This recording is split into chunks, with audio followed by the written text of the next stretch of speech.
It's Monday, June 1st. Today on Your Morning Atlantic, a somber anniversary. A father marks 1 year since he found the remains of his missing son.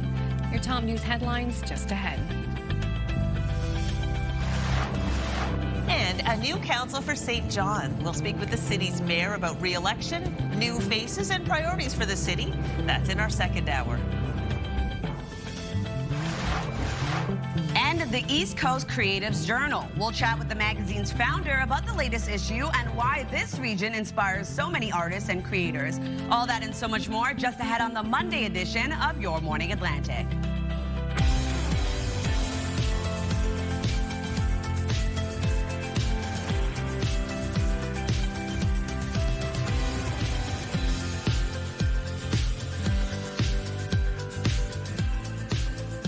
Good morning. Please join us.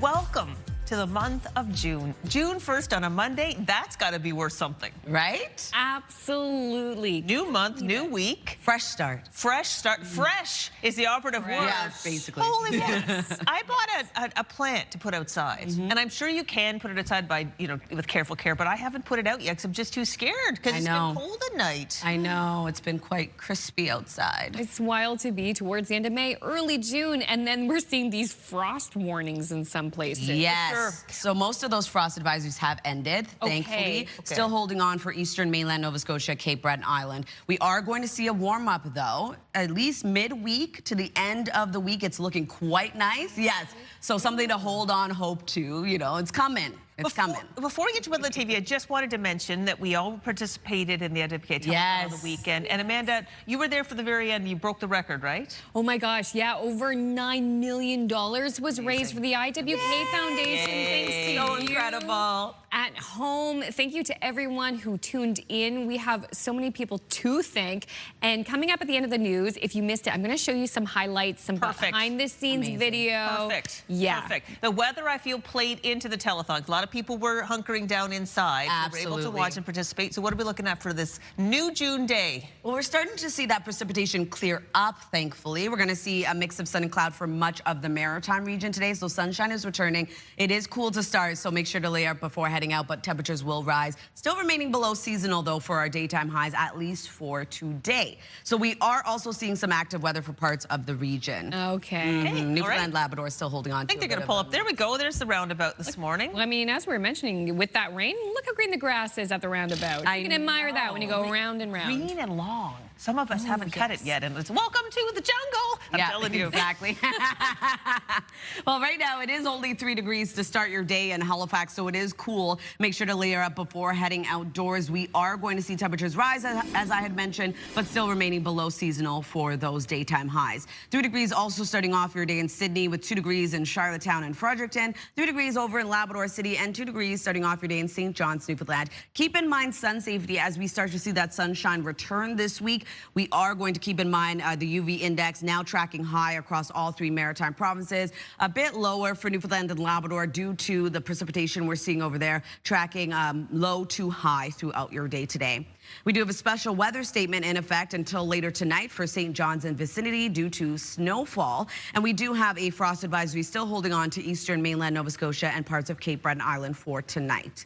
Here's a look at our satellite and radar. For the most part, we are going to see sunshine as that cloudy skies begin to clear out later this morning. We will be seeing sunshine into the afternoon for the maritime region. Parts of Newfoundland and Labrador seeing a bit of sunshine, but also seeing a bit of a wintry mix, looking at a chance of showers, a chance of flurries, periods of snow for parts of Newfoundland. Over to our current wind forecast. Is going to remain quite light for all 3 maritime provinces today. 26 kilometers per hour right now in Sydney and Canso, with 15 into North Cape, 13 in St. John, New Brunswick. No wind gusts to report at this time. We'll take another look at your forecast coming up, but first a look at your local news with Amanda. Thank you, Latavia. It has been just over a year since a Cape Breton man found his son's remains after searching for them for nearly that long. Recently, Justin McDonald's father held a memorial service at the place where the discovery was made. And this weekend would have marked his son's birthday. Here is CTV's Ryan McDonald.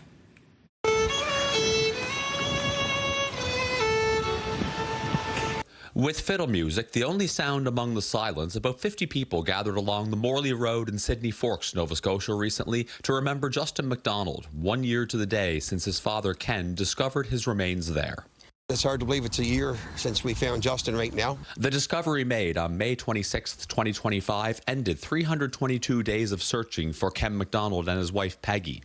As family and friends and strangers who have become friends gathered at the same place a year later to give the grieving family their support, McDonald said he organized this memorial in part to show appreciation to the family's supporters. Because it took a whole community, it took a lot of people, so being a year, we just needed I had to do something just to say thanks. The 34-year-old McDonald was last seen on surveillance video in July 2024, leaving a gas station in North Sydney, Nova Scotia, roughly 20 kilometers away from where his remains were ultimately found. 3 men, Aaron Curtis Mickey, Ryan Joseph Pike, and Mitchell George McPhee, have been charged in connection with Justin McDonald's death.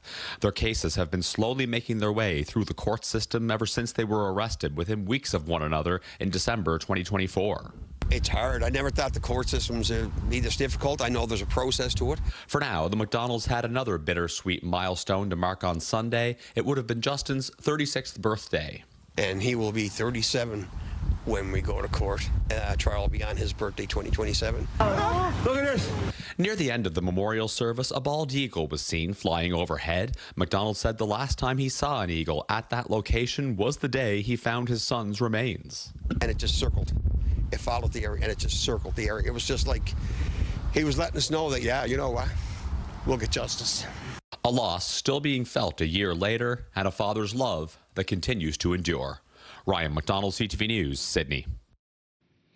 In New Brunswick, a Fredericton man has died following an ATV crash in Durham Bridge. Police responded to the single-vehicle crash Saturday night around 9:30 on Dunbar Road. Police believe the 50-year-old driver lost control of his ATV before crashing. He died at the scene as a result of his injuries. Police say a collision reconstructionist is assisting in the investigation. A number of newly elected municipal councils and mayors will be sworn in today. 40 incumbent New Brunswick mayors return to the lead seat on council, while 37 municipalities will see first-time mayors like Moncton's Sean Crossman and Fredericton's Steve Hicks. St. John Mayor Donna Reardon was re-elected for a second term. She will join Crystal for an interview at 7:20 a.m. Fredericton, Moncton, and St. John will have their swearing-in ceremonies tonight. Election day was May 11th. Elections NB says voter turnout across the province was 40%, an improvement of about 8% compared to previous municipal votes. New Brunswickers will be paying less to fill up at the pumps this morning. Gas fell by 6.5 cents. The maximum price now $1.81.8 a litre. And diesel dropped by nearly 6 cents. The maximum price now $2.17.9. It was another record-setting year for the IWK Telethon for Children. And what do you got there? Oh, and what do we got over here? Look at that! Yes, an incredible $9.1 million was raised Sunday during the 42nd annual telethon. The money raised supports the IWK Foundation, which in turn supports the hospital's most urgent needs, including up-to-date equipment, advanced technology, research, and improved facilities.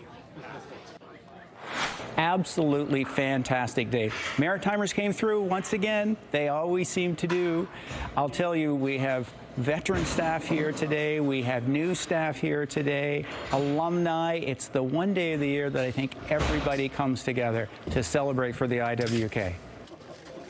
ICTV also celebrating a milestone this weekend, marking 30 years of producing the broadcast. So thank you to everyone who tuned in and donated. I want to give a special, it was so great to see Katie and her baby Golden as well. Maria, the baby whisperer, getting Golden to stop fussing. But I want to shout out these crew members. You can see Paul Creelman there on the left. You also saw Jerry Snyder. They've been working for months, our technical crew. We have so many people who have retired, and we know telethon's coming up because they're coming out of retirement, and we're seeing them around the building because they're setting up for this show. So it's an 8-hour telethon on Sunday, and then there's also the tribute show Saturday night, and amazing. Incredible. Yeah. But the crew have been working on months to set up from cables to lights, cameras, to make it such a high-end production. Huge production and rare in North America, rare in the world to have this great production. It's like Eurovision kind of thing. Like, it's a big deal. Anyway, a privilege to be part of it. Glad it all worked out better than people thought. Let's talk about FIFA for a moment, okay? All right, FIFA Soccer fever. fans in Scotland are calling on the U.S. to make haggis legal again. So there is a humorous online video campaign to legalize Scotland's national dish. So believe it or not, haggis, the dish, the sheep stomach filled with oatmeal and other spices and whatnot, it's been illegal in the U.S. since 1971, and that's because traditional Scottish haggis contains sheep lungs, and the U.S. has declared lungs from any animal unfit for human consumption. So a Scottish butcher is trying to get the ban lifted, at least for the World Cup. Scottish fans seem to be on board, with some asking how they're going to fight off a hangover without haggis. I don't know. Now, I've had haggis, and I'll tell you, when we went to Scotland, we treated our guests, which is a family member who lives in northern Scotland, and guess what they ordered when we went to the pub? Haggis. Like well, I don't know, I didn't order it, but I'm just saying. You didn't take a bite. No, the locals bought it. Like, they genuinely love haggis. I have it usually once a year for a Robbie Burns party. There's a poem you read, and then someone has to stab the haggis, and then they cut it up, and everybody eats it, and I have a little piece. It's like, you just need a little piece, in my opinion. But I guess I'm not born in Scotland. Yeah. Right on. There you go. Okay, we're going to take our first break on this Monday morning. I'll have a look at your national and international news headlines, and Latavia has the latest on the forecast. It is a cool start to the month of June. Cool, wet end to May, and well, that's how June is starting. But we do have some warm temperatures on the way later in the week. Latavia will have those details after this. Good morning to our viewers in downtown Charlottetown. Here's a live look at Queen Street this morning.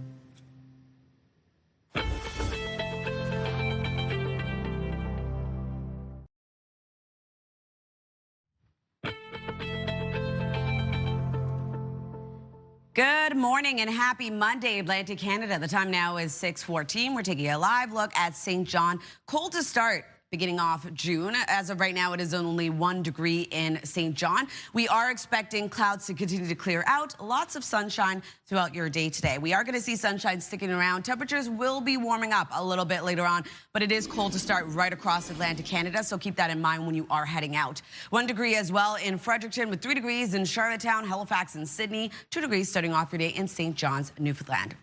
We want to mention that weather is brought to you by Cummins, trusted home standby generators. We're going to take a look at our watches and warnings currently in effect. So a special weather statement until tonight for St. John's and vicinity. We're looking at periods of snow today at around 5+ centimeters expected. We also have a frost advisory still holding for parts of Nova Scotia, eastern mainland Nova Scotia, and Cape Breton Island. And for tonight, we are expecting some patchy frost to develop. So here's a look at our forecast timeline. For the most part, just a cloudy start to the day for the Maritime region. We are expecting clouds to clear out, leaving a mix of sun and cloud today. And then we do have some shower activity expected with periods of snow for parts of Newfoundland. For parts of Labrador, also looking at a chance of showers, a chance of flurries, and that will continue into the afternoon. Also into the afternoon, we do have a chance of showers moving in for the northern region of New Brunswick, around a 60% chance of it happening. And then into tonight, a chance of showers continues to spread across parts of New Brunswick and parts of the southwestern region of Nova Scotia and Prince Edward Island. Parts of Nova Scotia clearing out rather quickly. So if you're wondering about rainfall totals, it's going to remain quite light, only seeing around 2 to 5 millimeters for northern New Brunswick, 2 to 10 across Prince Edward Island, and 5 to 10 millimeters expected for Amherst. And then for Newfoundland and Labrador, only seeing around 5 to 10 millimeters for St. John's, Newfoundland. Over to our forecast today for New Brunswick. Daytime highs will range from 13 to 19 degrees. Looking at a mix of sun and cloud, we have a chance of showers, a risk of thunderstorms for the northern region this afternoon. Wind gusts of 40 kilometers per hour. And then for Prince Edward Island, highs between 11 to 15 degrees. Looking at a mix of sun and cloud, we do have a low chance of showers expected this afternoon and into the evening. For Cape Breton, eastern Nova Scotia, daytime highs will range from 9 to 16 degrees. Cloudy skies start off the day clearing out, leaving a mix of sun and cloud. Same thing for the rest of Nova Scotia, seeing sunshine throughout your day today as clouds clear out. Daytime highs will range from 13 to 16. And then for Labrador City, 13 degrees today with mainly sunny skies, and 3 degrees for St. John's, Newfoundland, looking at periods of snow. That's a look at your weather. I'm going to throw things over to Amanda. Thank you, Latavia. The economy is top of mind for many Canadians who are struggling with the rising cost of living. Canada's opposition leader is calling for an emergency debate on the matter, as some experts now say the country is technically in a technical recession. CTV's Jeremy Charron has the details. In a Sunday morning letter to the Prime Minister, a push from Pierre Poilievre for Mark Carney to answer for the state of Canada's economy. Calling for an emergency debate in Parliament over the issue, you promised you would deliver the fastest growing economy in the G7. You delivered the only recession in the G7, wrote Poilievre. This is a full-blown liberal recession. A Friday report from Statistics Canada showed the country's economy contracted slightly for a second straight quarter, meeting the technical definition of a recession. Poilievre lays the blame on the government. This is people's lives. Behind these statistics are empty stomachs, empty fridges, and empty bank accounts. We asked people in Ottawa what they think and what or who they blamed for it. I do feel like times are tough. It feels like a standstill, and a lot of people that you talk to, they feel like they're never getting ahead. Are we really in this session as a result of factors that were the last 2-3 years, or is this a reflection of the current government? Some economists poured cold water on the recession talk, arguing the declines are marginal and don't indicate a widespread downturn. Economists tend to be very careful around using the word recession. The truth is that the economy is not in good shape. Through most of 2025, we struggled up and down. But most are clear the country's economy is struggling to gain traction, and that can't be ignored. We need to deal with this. The difficulty is that certain parts of the country are struggling, while other parts of the country really are faring quite well. In a statement to CTV News, the finance minister's office called Poilievre's letter political theater, chalking up the downturn to external factors like the U.S. trade war and pointing to efforts to build new global relationships and attract major investment here at home. CTV's Jeremy Charron reporting in Ottawa. The FIFA World Cup tournament is less than 2 weeks away, but there are still plenty of tickets available for matches in Toronto and Vancouver. CTV's Camille Karamali has more on why some Canadians are holding off on attending the games while businesses ramp up to cash in. It's been a lifelong goal for Joshua Cateau to watch a FIFA World Cup match in his own backyard, but those dreams dashed with one look at the ticket prices. I feel like it really pushes the game out of reach for a lot of people who want to be there and want to show up. And it's really disheartening. Lots of tickets for World Cup matches in both Canadian host cities up for grabs less than 2 weeks out. Canada's first match in Toronto not going for anything cheaper than $3,000, but other games ranging from $600 to just over $1,000, and that's just part of the overall cost. Hotels are very expensive in Vancouver and Toronto.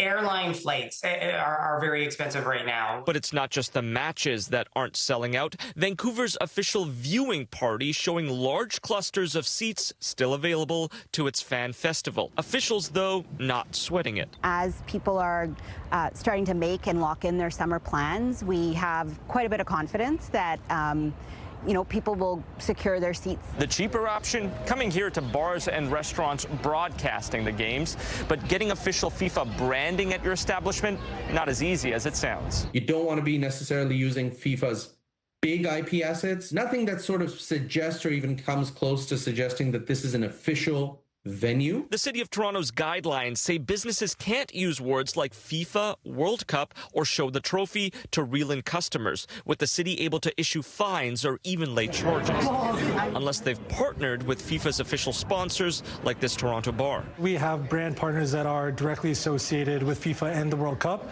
and obviously it's through them and the tools that they provide that we're kind of bringing the whole space together. Those spaces, likely where these fans will end up. It's really upsetting to see ticket prices where they are, with prices still a bit over the top. Camille Karamali, CTV News, Toronto. The family of NHL legend Claude Lemieux says his brain will be donated to help research into traumatic injuries. Lemieux, who played on several teams, including the Montreal Canadiens, died earlier last week by suicide. He was 60 years old. His family released a statement saying his brain will be donated to Boston University to study the effects of repetitive brain injuries. Time for our second break here on Your Morning Atlantic. When we return, we will have your must-see moment from our colleagues at TSN. We'll be right back. Please stay with us.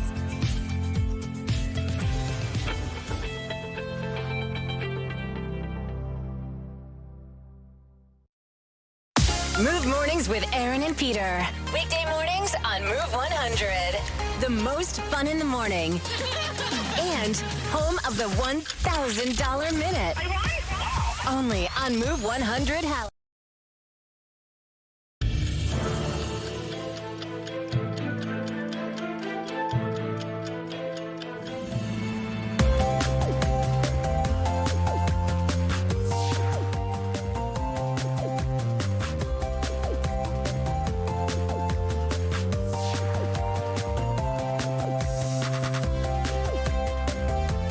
Yes, a great reminder that we kick off Pride Month today. Yes. Now it's 6:26 on this June 1st. Time to check in with our friends at TSN Sports Center for today's must-see moment. Hello there, Matt Scooby in the Sports Center newsroom with your must-see moment from Sunday. We go to the Diamond for this one. Phillies taking on the Dodgers. Man on. Brody Baez in the first when he smacks one deep to center. But check out Justin Crawford makes a leaping catch and face plants into the wall in the process. The son of former All-Star Carl Crawford showing off the defensive skills and earning your must-see moment from Sunday. And today on TSN, we've got a full day of round 4 coverage from Roland Garros, including number 4, Felix Auger-Aliassime taking on Alejandro Tabilo. It all starts bright and early at 5 a.m. Eastern on TSN 5 and 1. That's all from the Sports Center newsroom. Have a great day.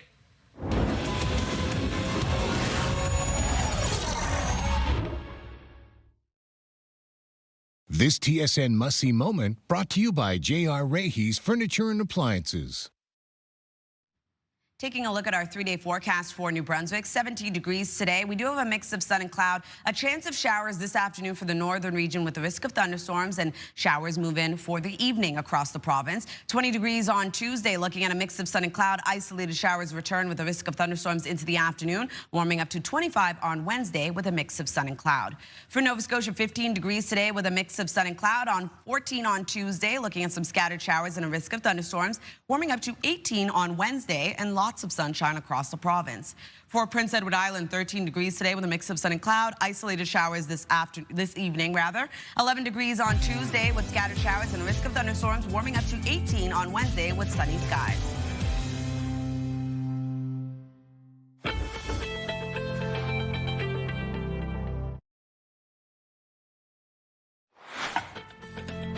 Coming up this half hour, the Move Morning Chat. Today we're talking about game shows. Are you a Price is Right fan? Amazing Race? Family Feud? I don't know. It's up to you to let us know what you love. That's in about 15 minutes on Your Morning Atlantic.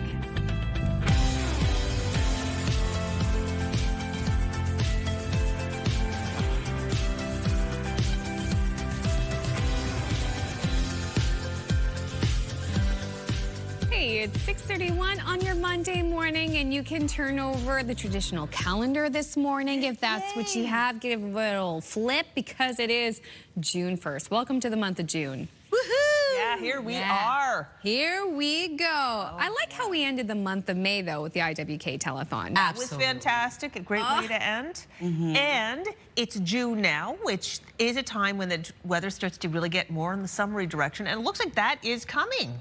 Yes. Not Finally, today. not today. No. Today is quite cold to start. Temperatures will rise, but remaining below seasonal for our daytime highs. Midweek is what we're looking towards. All right, I'm going to mark that down. Yeah, Midweek. double digits, the 20s, returning sunshine. Yeah, we need that. We Yeah, do. That's We what do. I'm Although it's nice to get some stuff done with this kind of like drizzly cold weather too. Yeah, that's what I was I've saying. been Just taking staying advantage. inside, you don't feel bad because you're not exactly. missing anything. That's what I feel like. If it's cold outside, because sometimes when the weather's really nice, you're like, oh, I really got to get some chores done That's the inside. thing.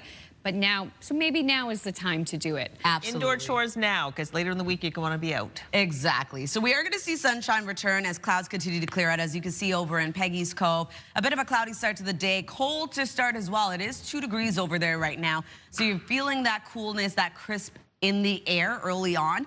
Temperatures will rise a little bit later on, warming up, but still remaining below seasonal for those daytime highs. But make sure to layer up before heading outdoors this morning. 3 degrees in Halifax, as well as into Sydney and Charlottetown. Only 1 degree in Fredericton. 3 degrees starting off your day in Labrador City, and 2 in St. John's, Newfoundland. Keep in mind sun safety, though, when heading out as we start to see that sunshine return. The UV index will rise, now tracking high across all 3 maritime provinces. A bit lower due to active weather in Newfoundland and Labrador, tracking low to high throughout your day. All right, so we do have a special weather statement remaining for St. John's, Newfoundland, as well as we are going to see this sticking around into tonight. We do have some mixed precipitation in your area, as well as a frost advisory for eastern mainland Nova Scotia and Cape Breton for tonight. Here's a look at our satellite and radar. We are going to see sunshine for much of the maritime region. We do have a chance of showers this afternoon for the northern region of New Brunswick, a risk of thunderstorms for Newfoundland and Labrador, seeing a chance of flurries, a chance of showers, and periods of snow for parts of Newfoundland. Over to our wind forecast, going to remain quite light for much of the maritime region today. 24 kilometers per hour for sustained wind in Canso this morning, 17 in Sydney, 13 into North Cape and Grand Manan. Only 1 wind gust at this time, getting up to 30 kilometers per hour in Sydney. We'll take another look at your forecast just ahead, but first a look at your local news with Amanda. A Fredericton man has died following an ATV crash in Durham Bridge, New Brunswick. Police responded to the single vehicle crash Saturday night around 9:30 on Dunbar Road. Police believe the 50-year-old driver lost control of his ATV before crashing. He died at the scene as a result of his injuries. Police say a collision reconstructionist is assisting in the investigation. Staying in New Brunswick, a number of newly elected municipal councils and mayors will be sworn in today. 40 incumbent New Brunswick mayors are set to return to the lead seat on council, while 37 municipalities will see first-time mayors like Moncton's Sean Crossman and Fredericton's Steve Hicks. St. John Mayor Donna Reardon was re-elected for a second term. She will join Crystal for an interview at 7:20 a.m. Fredericton, Moncton, and St. John will have their swearing-in ceremonies tonight. Election day was May 11th. Elections NB says voter turnout across the province was 40%. That's an improvement of about 8% compared to previous municipal votes. And New Brunswickers will be paying less to fill up at the pumps this morning. Gas fell by 5.8 cents. The maximum price now $1.81.8 a liter. And diesel dropped by nearly 6 cents. The maximum price now $2.17.9. Homeless shelters and charitable organizations in Nova Scotia are feeling the pressure of rising operating costs. CTV's Paul Hollingsworth has more on their ability to survive, now in jeopardy.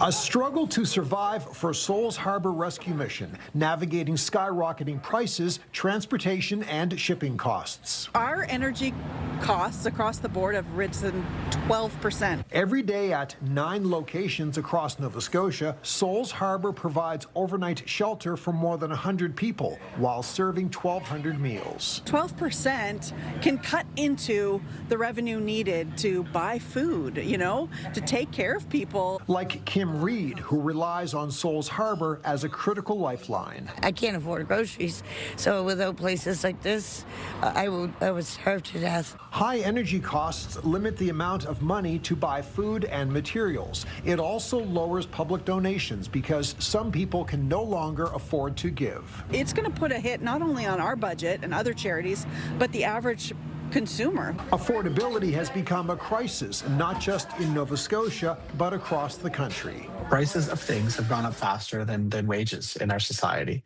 and that impacts people with lower wages more prominently sooner. Michael Kavelin has concerns about the continued crushing impact on shelters and charitable organizations. As costs go up, we're seeing the charities and the other nonprofits who support folks also struggle. As the cost of energy continues to climb, putting the pinch on Souls Harbor, it raises questions about sustainability. How long can they survive in a financial climate like this one? I think if it went on forever and ever and we were severely impacted financially by the economy, city, we would probably have to close some of our smaller centers in those communities. According to Porter, that's a worst-case scenario. I would just hate to do that. Times are tough, but Porter is committed to finding new strategies to raise money and increase donations so Souls Harbor can support Nova Scotians every day. Paul Hollingsworth, CTV News, Halifax.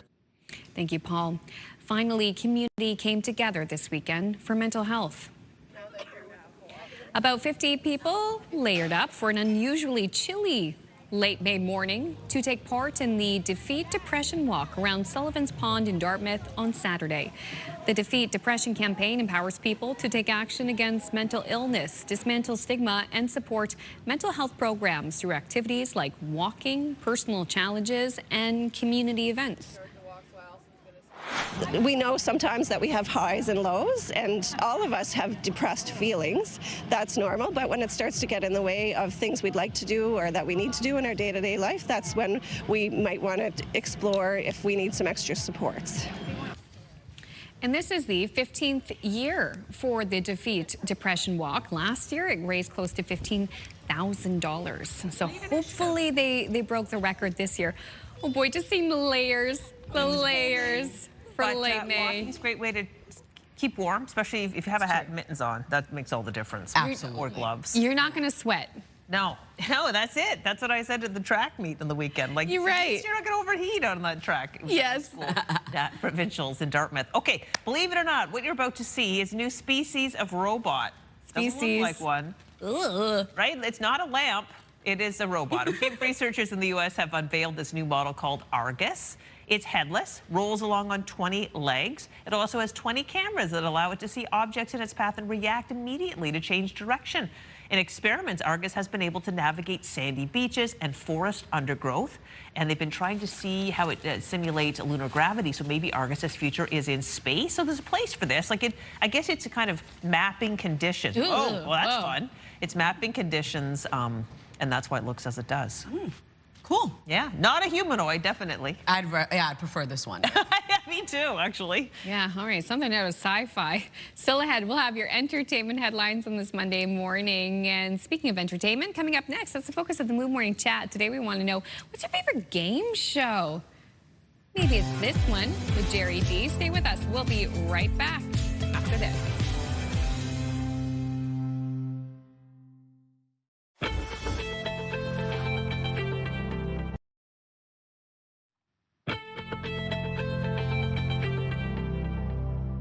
Good morning, Atlantic Canada, and happy Monday. The time now is 6:43. We're taking a live look at Lunenburg. 4 degrees to start off your day. Temperatures already beginning to rise. A bit of a cloudy start, but we are expecting a mix of sun and cloud as clouds continue to clear out a little bit later this morning. So it is quite cold right across the region. Something to keep in mind when you are heading out early this morning. We are going to see temperatures rise, remaining below seasonal for much of those daytime highs today, though. 1 degree in Fredericton, with 3 degrees over in Charlottetown, Halifax, and Sydney, as well as across Labrador City, and 2 degrees starting off your day in St. John's, Newfoundland. We do have a special weather statement currently in effect for St. John's and vicinity until later tonight. We are expecting periods of snow at around 5+ centimeters. As well, we do have a frost advisory for eastern mainland Nova Scotia as well as Cape Breton Island for tonight. We are expecting some patchy frost to develop as temperatures cool down into the overnight hours. Here's a look at our forecast timeline. A bit of a cloudy start to the day for the Maritime region. Clouds will continue to clear out. Sunshine for much of the Maritimes. And for Newfoundland, we are starting off the day with a chance of showers, chance of flurries. Same thing goes for parts of Labrador. Into the afternoon, we will be seeing periods of snow start to move in for parts of Newfoundland. Also seeing a chance of some scattered showers for northern New Brunswick, a risk of thunderstorms. And then into this evening, a chance of showers spreads across New Brunswick, as well as across Prince Edward Island, taking us into Tuesday's forecast. Is going to be a wet day ahead. If you're wondering about rainfall totals, going to remain quite light, seeing around 2 to 5 millimeters for Campbellton, 2 to 10 for Prince Edward Island, 5 to 10 millimeters for Amherst, and also seeing 5 to 10 millimeters for St. John's, Newfoundland. Over to our forecast today for New Brunswick. Daytime highs will be warming up, still remaining below seasonal, but around 13 to 19 degrees today. A mix of sun and cloud with a chance of showers this afternoon for the northern region of New Brunswick. A risk of thunderstorms into this evening, a chance of shower spreads across the province. Prince Edward Island, highs between 11 to 15 degrees today, a mix of sun and cloud. We are also expecting a low chance of isolated showers this evening. Pretty light wind out of the north, only 20 kilometers per hour. For Cape Breton, eastern Nova Scotia, cloudy start to your day with clouds clearing, leaving sunshine. Daytime highs will range from 9 to 16 degrees. And then for the rest of Nova Scotia, same thing. We're expecting clouds to clear, leaving a mix of sun and cloud today. Highs will range from 13 to 16 degrees and light wind out of the northeast, 20 kilometers per hour. For Labrador City, looking at 13 degrees today with mainly sunny skies, 2 degrees for St. John's, Newfoundland. Looking at snow, transitioning over to snow mixed with rain into the evening. That's a look at your weather. Going to throw things over to the Move Morning Chat.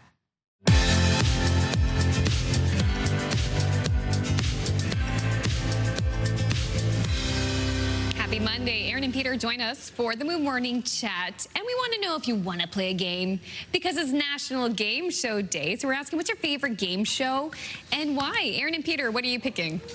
Okay, I'm picking Jeopardy. It's the one that we love to watch at home. We'll stop and watch if you're just kind of running through the channels. Also, I'm convinced that if I can wait just a little bit longer, I might actually do well if I was to be a contestant on this show. Because I don't know, listen, maybe it's just me, but I think, and I actually believe, the questions on Jeopardy are getting easier because they figured out that they can keep audiences longer if they just have like a 10-game streak or a 15 or 20-game streak. And to do that, I think they're dumbing down the questions. So if I wait long enough, they will eventually reach my level and I could do well. Wow. I could do well at Jeopardy. Peter. Put some serious thought into yes, serious thought. Wow. Okay, I am going with Family Feud. I love the Canadian version of Family Feud so much. I love when people are from the Maritimes or from Newfoundland or from my hometown. I think it's so much fun. But not only do I love Family Feud, my family, and we grew up watching it, and we're actually trying to get on it right now. We just had a few interviews. And yes, and we're in the process of getting on, my siblings and my mom and I. So I'll keep you posted, fingers crossed, if I do make it on. But we've had quite a few interviews, and they need to know a lot of information about you. But I've got my fingers crossed that I can get on there and win some money. Oh, you'd be amazing. I love watching that too. My favorite part is at the end when they do the rapid fire and you've got to like stand with your back to the thing. Money. Oh yeah, love that. Okay, for me, easy. Bing, bing, bing. Price is Right. I love the Price is Right, but only the old one. Like on this, you can see retro, like rebroadcasts of the Price is Right from the 80s and stuff when Bob Barker was the host. It's so fun to watch just because it's so much fun to like see how much stuff cost back then. Oh, and the packaging for it and Holly and Diane doing their modeling, like, and the wacky themes for the showcases. Like it's very entertaining. And think about how many people have spayed and neutered their pets. Because of Bob Barker, yeah, Because of him. Mine is more current. It's a CTV favorite. It's one of my favorites. It's The Amazing Race Canada. Specifically, I enjoy it more than the American version because I love to see Canadians from different parts of the country competing to try to win this money, usually win a vehicle as well. And it also highlights different parts of the world and different parts of Canada. I find it so exciting and entertaining, and I know details on season 12 are going to be revealed soon, and I just can't wait, and I can't wait to see what Atlantic Canadians are competing. Yeah, I can't wait to see the Hopkins family on Family Feud Canada is what I can't wait for. Buckle up. And Peter Harrison on Jeopardy. Look out. Another 20 years. Look. Oh, no, you're ready. You're ready. So ready. Okay, this is going to be fun. It's National Game Show Day. We want to hear from you now.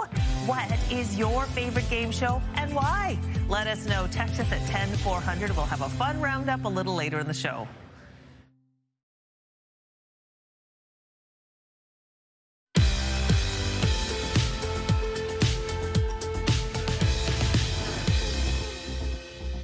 Welcome back. The time now is 6:52. We're going to head over to Hollywood and take a look at your entertainment headlines. It's like a maze. It just goes on and on. Topping the box office was Backrooms, a horror movie made for $10 million by 20-year-old YouTube creator Kane Parsons. The film beat analyst expectations, taking in an estimated $81 million. That makes it the biggest opening ever for distributor A24, with Parsons now the youngest director to hit #1 in theaters. You only get one wish.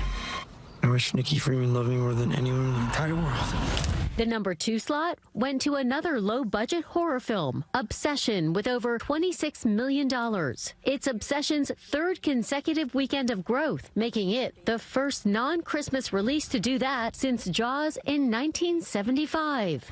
We'll take out every bad guy in your deck of cards. In 3rd place, Disney's The Mandalorian and Grogu raked in about $24 million, a 70% drop from its debut last weekend. Disney is the parent company of ABC. And happy birthday to Spider-Man himself, Tom Holland, 30 today. Allison Cossack, ABC News, New York. Well, happy 30th birthday, yeah. Wow. All right, we're going to switch gears and talk about a different story now. So about 6,000 Canadians currently live with Huntington's disease, which causes physical, mental, and emotional symptoms. CTV's Brianne Foley introduces us to a maritime woman who knows the impact quite well and is doing her part to bring awareness to the disease. So you said you wanted it clear right from the beginning. So the results are negative. Brianna Voss tested negative for the gene for Huntington's disease, something that can't be said for her younger brother, Connor. My father died of Huntington's disease in 2019. My little brother was around 13 when he started showing symptoms, but they were misdiagnosed. And at that age, you're changing with your hormones and everything as well. So started acting out as a troubled child, and it turns out to be those were the symptoms of juvenile Huntington's because it's behavioral switches, it's anxiety, it's depression. That's kind of the first stage of it. To support him, she decided to raise awareness and funds by walking 200 kilometers from May 30th until June 2nd. So my brother's in a care home in Lower Sackville, and that's why I chose to walk from Lower Sackville to Amherst. So we're originally from Amherst, so it's kind of like bringing it home for my brother. For Voss, some days hold more weight than others, being the child who didn't inherit the disease from their father. It's often compared to having the same symptoms as ALS, Alzheimer's, and Parkinson's all together. Going to see my brother sometimes is a pretty big mental challenge, and it can affect me for days, sometimes weeks. Only 5% of those with the disease have the juvenile diagnosis. I think we assumed our whole lives that if we were going to get sick, we'd have at least until around our 30s to show symptoms, and having half that life expectancy was a diagnosis we did not expect. Despite not having it herself, she lives with the impact every day. He became someone we didn't know, and it wasn't his fault.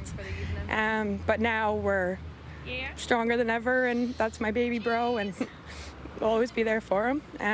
But yeah, so it was hard for a while, but we still get glimpses of the original Connor, and we live for those. Her goal is to raise $50,000 for the Huntington Society, and Voss says for anyone willing, they're welcome to join her on the first and last 5 kilometers. Brianne Foley, CTV News, Halifax.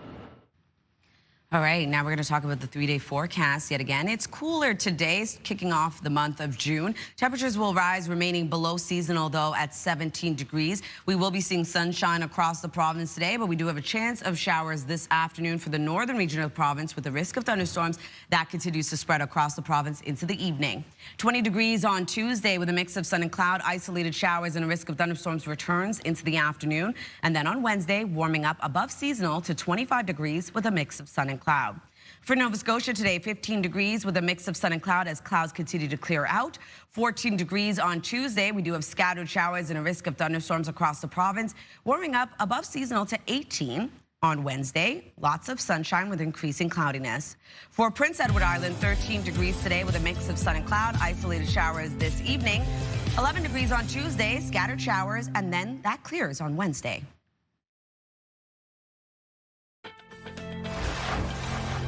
It's Monday, June 1st. Today on Your Morning Atlantic, a somber anniversary of Father marks 1 year since he found the remains of his missing son.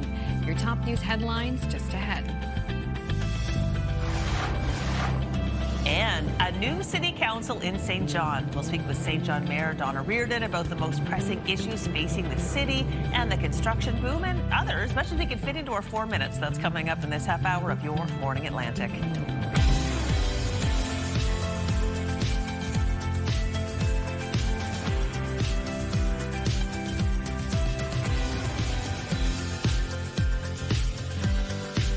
Good morning, Atlantic Canada. Thank you so much for joining us. It's June 1st, a new week, fresh start. I love it. Me too. I was just noticing on the live eye there, the shot, the boom camera coming down.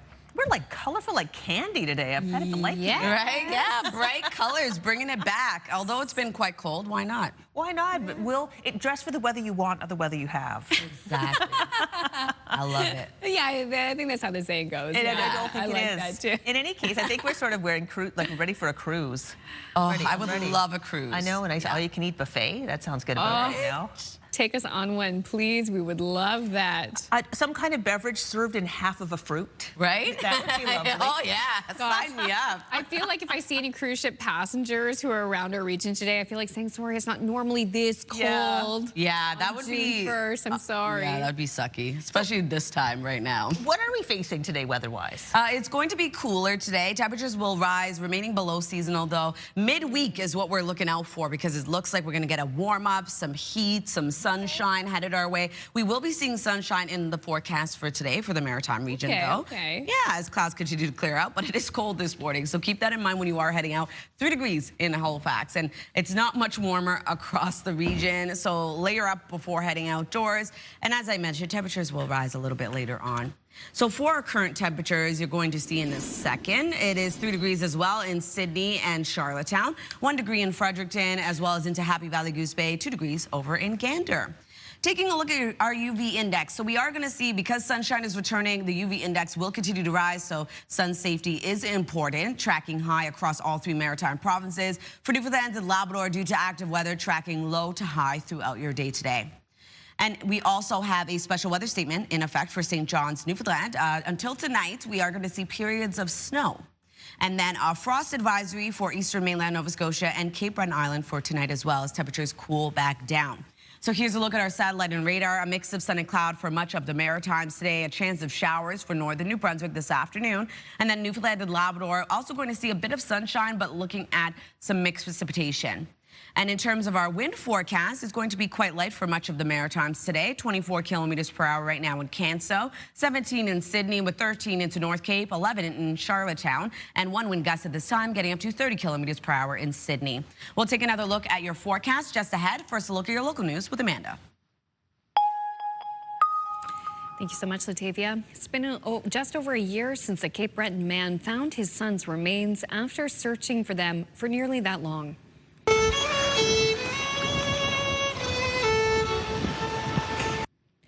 50 people gathered along the Morley Road to remember Justin McDonald 1 year to the day since his father, Ken, discovered his remains in that spot. The 34-year-old was last seen on surveillance video in July 2024, leaving a gas station in North Sydney, roughly 20 kilometers away from where his remains were found. His father says though he visits the site nearly every day, coming back a year later was emotional. It's hard to believe it's a year since we found Justin right now. In charge in connection with McDonald's death, they were arrested within weeks of one another in December 2024. Sunday would have been Justin's 36th birthday. A Fredericton man has died following an ATV crash in Durham Bridge, New Brunswick. Police responded to the crash Saturday night around 9:30 on Dunbar Road. Police believe the 50-year-old driver lost control of his ATV before crashing. He died at the scene as a result of his injuries. A number of newly elected municipal councils and mayors will be sworn in today. 40 incumbent New Brunswick mayors return to the lead seat on council, while 37 municipalities will see first-time mayors like Moncton's Sean Crossman and Fredericton's Steve Hicks. St. John Mayor Donna Reardon was re-elected for a second term. She will join Crystal for an interview at 7:20 a.m. Fredericton, Moncton, and St. John, they will have their swearing-in ceremonies tonight. A looming labor gap on Prince Edward Island could leave some sectors searching for thousands more workers. CTV's Maria Saru has more on the work to build bigger industries. These students are growing human cells to help improve skincare products. And over in this lab at Charlottetown's Holland College, researchers are testing how much of one ingredient should go into a drug being developed. It's hands-on training for one of the industries PEI is counting on to grow. But the school's president says talent pipelines are under pressure. What we're hearing clearly is there's a shortage. A recent labor market assessment suggests that by 2035, PEI could be short more than 6,000 skilled workers across bioscience, construction, manufacturing, and digital and technical services. To help close those gaps, a $15 million gift from the Weston family is supporting FutureWorks PEI. The new initiative will add seats in high-demand programs, expand trades training, build cybersecurity skills, and support research to help businesses innovate. There's all kinds of opportunities in applied research, and the college plays a central role. While PEI has long been known for agriculture, fisheries, and tourism, labs like this one have helped turn bioscience into a major economic engine that generated more than $600 million in revenue in 2024. Much of that revenue comes from selling to global markets, including products and services tied to human and animal health. And the sector has big ambitions, hoping to hit $1 billion by 2030. To do that, PEI BioAlliance's CEO says the supply of workers must meet demand. Companies that are based here that are looking for a highly specialized skill set will look at their home market first, but if it's not able to be found here, that particular skill set, they'll look elsewhere. The hope is more learners will lead to more local expertise, so work with an impact well beyond the island can keep happening here. Maria Saru, CTV News, Charlottetown. Thank you, Maria. People ran and walked in a dozen cities across the country to raise awareness and support for women who live with a very painful inflammatory disease. The Run to End Endo took place over the weekend in Dartmouth, starting there with a warm-up. Close to 80 registered participants gathered at Grahams Grove Park near Lake Bannock to walk or run the 5-kilometer course. The event helps raise funds and generate open discussions about endometriosis. And money raised helps fund research and educates those dealing with this debilitating chronic disease that affects more than 2 million Canadian women. So these people that are going through these symptoms every single day and these lifelong struggles, coming together to connect with one another, to learn local tips and tricks to manage their symptoms has just been huge. So it's such an important connection for our community today. And this is the second year for the Dartmouth event, and also the walk-in St. John's took place on Sunday as well, and those events taking place right across the country from now until mid-June. Last year, more than $100,000 was raised nationwide. Isn't that fantastic? That's incredible. So much attention has finally been given to endometriosis. We've done several stories on our in our newscast and our show. Yes. We actually had that event on Friday. Lauren was with us. Yeah, Lauren was with us. She was just, and anyway, hopefully it's back in our third year, bigger and better yet. Yes, I'm glad they had a good turnout because I knew it was a little cooler. Perfect for a run. Yeah. Perfect. Okay, some major breaking news from the octopus beat. I wish that were my beat as a journalist. Wouldn't that be fun? Scientists have discovered a new species of 8-legged sea creature. It's so cute. Yeah, it's this little guy. Oh, okay. Little teeny weeny blue one. It was found 11 years ago in the Galapagos Islands using a remote-controlled submersible. But from there, an octopus expert from Chicago used CT scans to see every aspect of it, and using that data, she confirms it's a never-before-seen species. So this is a first for the world. It's beautiful. And it is the first new octopus seen in 40 years of studying the creatures. Wow. Well, that's a cute little one. Little thing. It's neat. Looks a little angry. And it's a little angry. It's not blending in. Maybe it's choosing not to at that moment because I know they have an incredible ability to Oh my goodness. Yeah. Yeah. Pretty cool. So cool. Remarkably bright creatures. Indeed. Okay, still ahead, we'll have a look at your national news headlines, and Latavia has more details on what we can expect for the forecast on this June 1st. And spoiler alert, it's cooler. Yeah. We're looking forward to that midweek warm-up. We're going to take a live look at the Confederation Bridge this morning. At least we've got some nice blue skies, some calm waters as well. Forecast is next.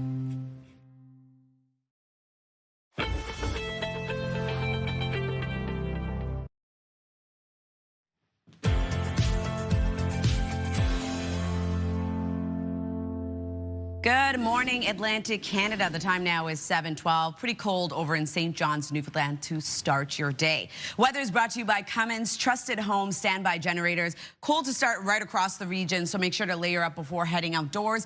3 degrees right now in Fredericton, 4 in Halifax, with 5 degrees in Sydney and Charlottetown, as well as into Labrador City. Over to our special weather statement that is currently in effect. This is for St. John's and vicinity. Until tonight, we are expecting periods of snow at around 5 centimeters. We do have a frost advisory also in effect for tonight for eastern mainland Nova Scotia and Cape Breton Island. We are expecting patchy frost to develop. So over to our forecast timeline. Sunshine returns for all 3 maritime provinces today as clouds continue to clear out. For Newfoundland, seeing a bit of precipitation starting off your day, transitioning over to a bit of a messy mix into the afternoon. Same thing goes for parts of Labrador, looking at showers and or flurries for parts of that province. Into the afternoon, scattered showers, the risk of thunderstorms for northern New Brunswick. That will spread across the province into the evening, as well as seeing showers return across Prince Edward Island, only around a 30% chance of it happening.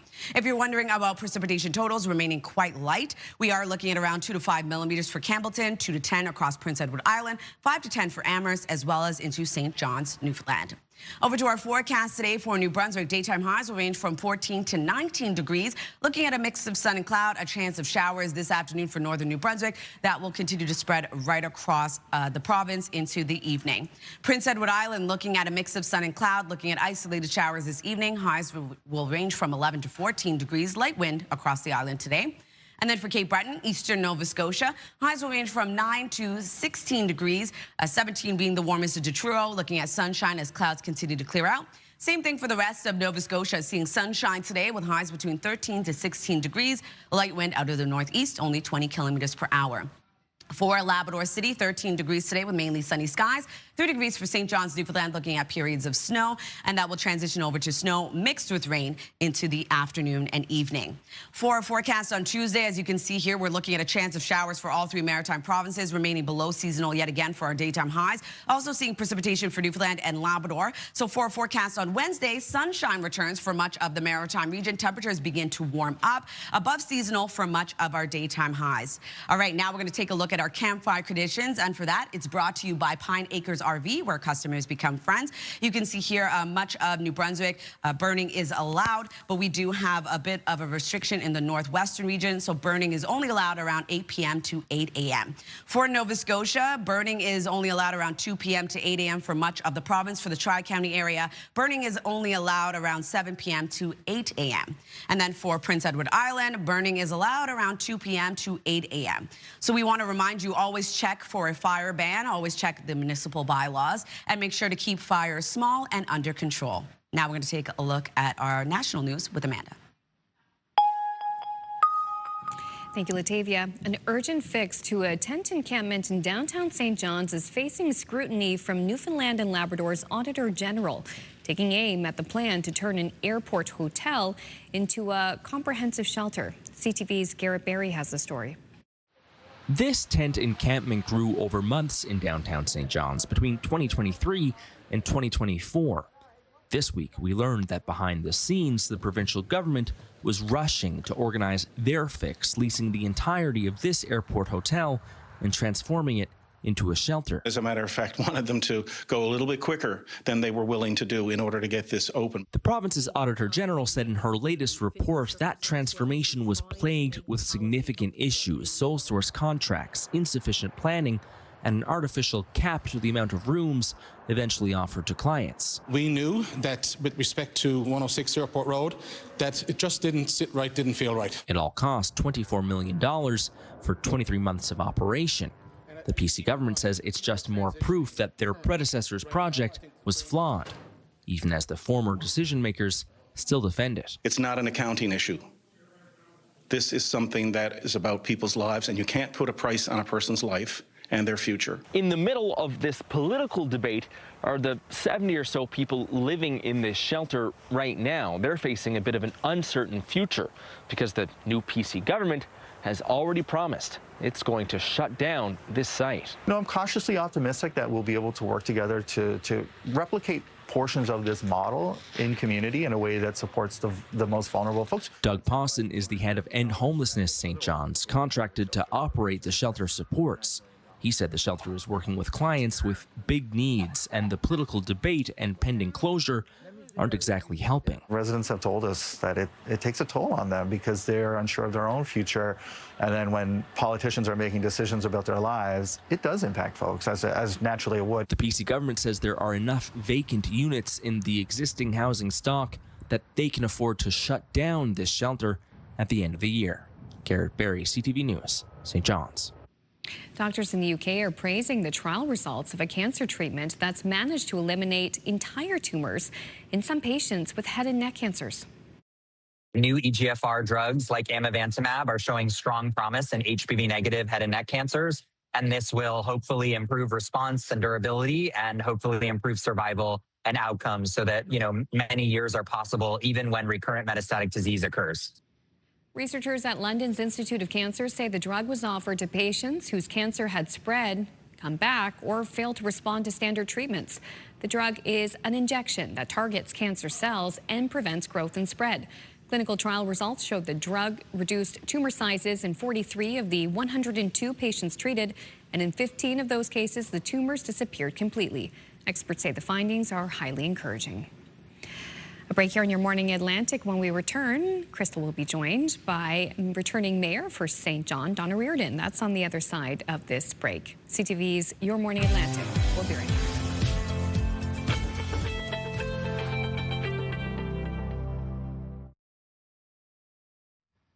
Welcome back. It's 7:22. Now, many new municipal council is in New Brunswick and will be sworn. New members will be sworn in today, including Common Council in St. John. Both new and veteran councillors acknowledge there's a long list of issues to deal with, but it seems public safety is the most pressing. Joining us now is the returning mayor of St. John, Donna Reardon. Good morning. Thank you for your time, Mayor Reardon. Good morning. Good morning, Crystal. It's great to be here. Well, it's great to have you here. Congratulations. This is your second term as mayor. What are your priorities for this new council?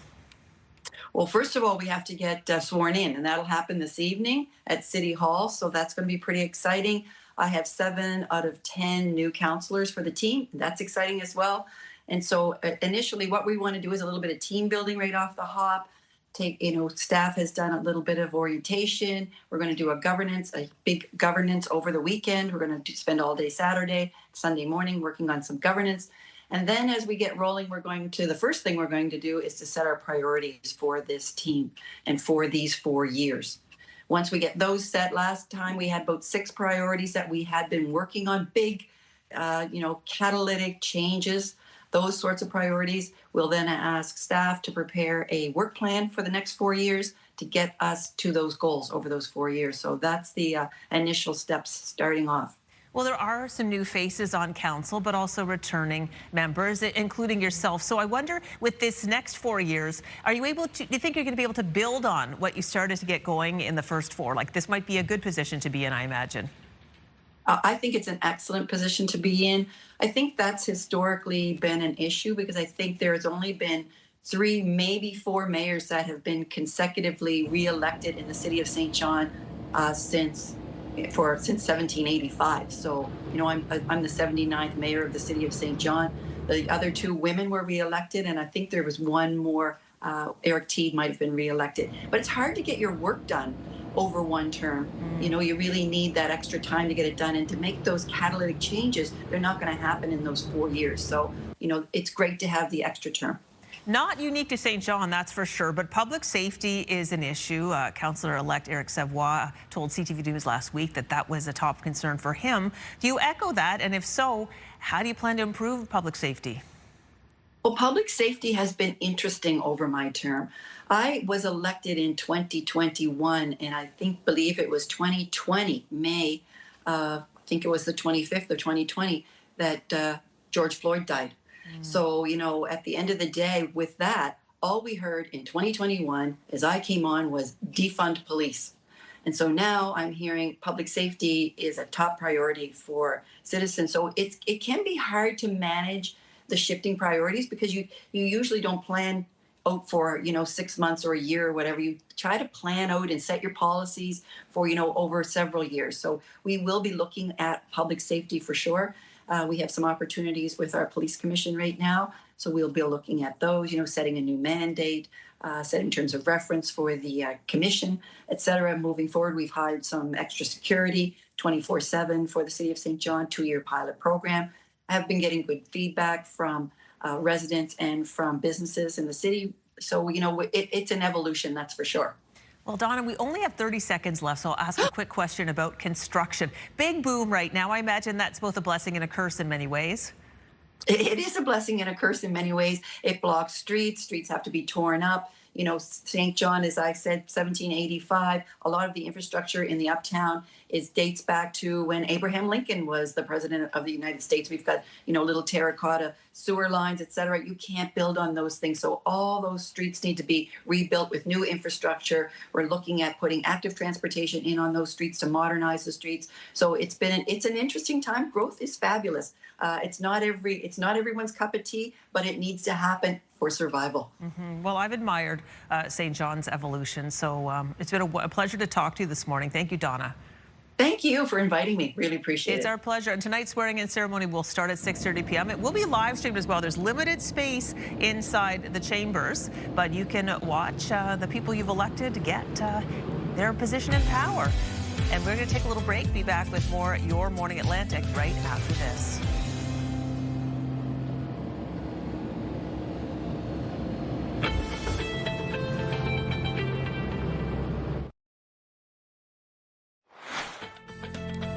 Coming up in this half hour, the 2026 Poverty Report Card. Food Banks Canada will release its annual numbers this morning, and the results not encouraging. We'll chat with the Executive Director of Feed Nova Scotia about the report in the next 15 minutes on the Money edition of Your Morning Atlantic.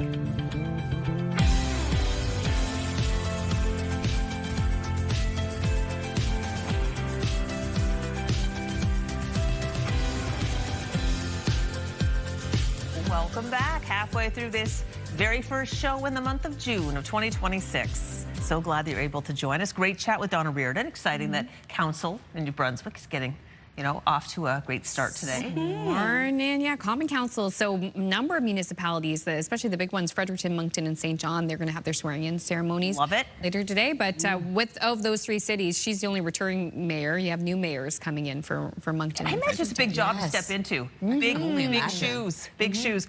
And we're talking about the food banks report. And one thing, yes, the grades are not high. It's graded like a school report card. But the thing is, when there's a big problem, sometimes just knowing what you're facing, then it's easier to tackle the problem. So it's sort of a part of the process, I would imagine. That's a good point. Yeah, this is their annual report where they talk about the different grades when it comes to how governments are dealing with poverty and responding to poverty in our region. And we know everything is more expensive right now, especially when it comes to our groceries. For sure. Absolutely. But I have to, sorry to interrupt you. No, you go ahead. I have to say that I'm constantly browsing Facebook Marketplace. Yes. And I've seen so many Maritimers giving back to one another. Free food, free diapers, free formula. It's so heartwarming to see that so many Maritimers or Atlantic Canadians are always there for one another to support. Yes, proven by the telethon, which Amanda will have, and she's had it news and will have in our news again. But I know we've got to get to weather, but yes, there is a lot of encouraging news too out there for sure. Absolutely. Even when it comes to the weather, it's starting off cool across the region. Temperatures expected to rise a little bit later on, still remaining below seasonal though for our daytime highs, but sunshine is returning in the forecast today as clouds continue to clear out later this morning into the afternoon. 4 degrees right now in Halifax, 5 degrees in both Sydney and Charlottetown, 3 degrees starting off your day in Fredericton, 2 degrees in St. John's, Newfoundland. So when the sunshine returns, keep in mind sun safety as the UV index is now tracking high for all 3 maritime provinces, a bit lower for Newfoundland and Labrador due to active weather, but still going to track low to high throughout your day today. And we do have a special weather statement in effect. Periods of snow expected for St. John's, Newfoundland until tonight, as well as a frost advisory still remains for eastern mainland Nova Scotia and Cape Breton Island. Here's a look at our satellite and radar. Sunshine for all 3 maritime provinces today. We do have a chance of showers this afternoon for northern New Brunswick. Newfoundland and Labrador also going to see a bit of mixed precipitation into the afternoon. And for our wind forecast, it's going to remain quite light for much of the maritime region. 28 kilometers per hour right now in Sydney with 26 in Canso, 17 in Charlottetown with 11 in Grand Etang. No wind gusts to report at this time. We'll take another look at your long-range forecast just ahead. First, a look at your local news with Amanda. A Fredericton man has died following an ATV crash in Durham Bridge, New Brunswick. Police responded to the single vehicle crash Saturday night around 9:30 on Dunbar Road. Police believe the 50-year-old driver lost control of his ATV before crashing. He died at the scene as a result of his injuries. Police say a collision reconstructionist is assisting in the investigation. It has been just over a year since the Cape Breton man found his son's remains after searching for them for nearly that long.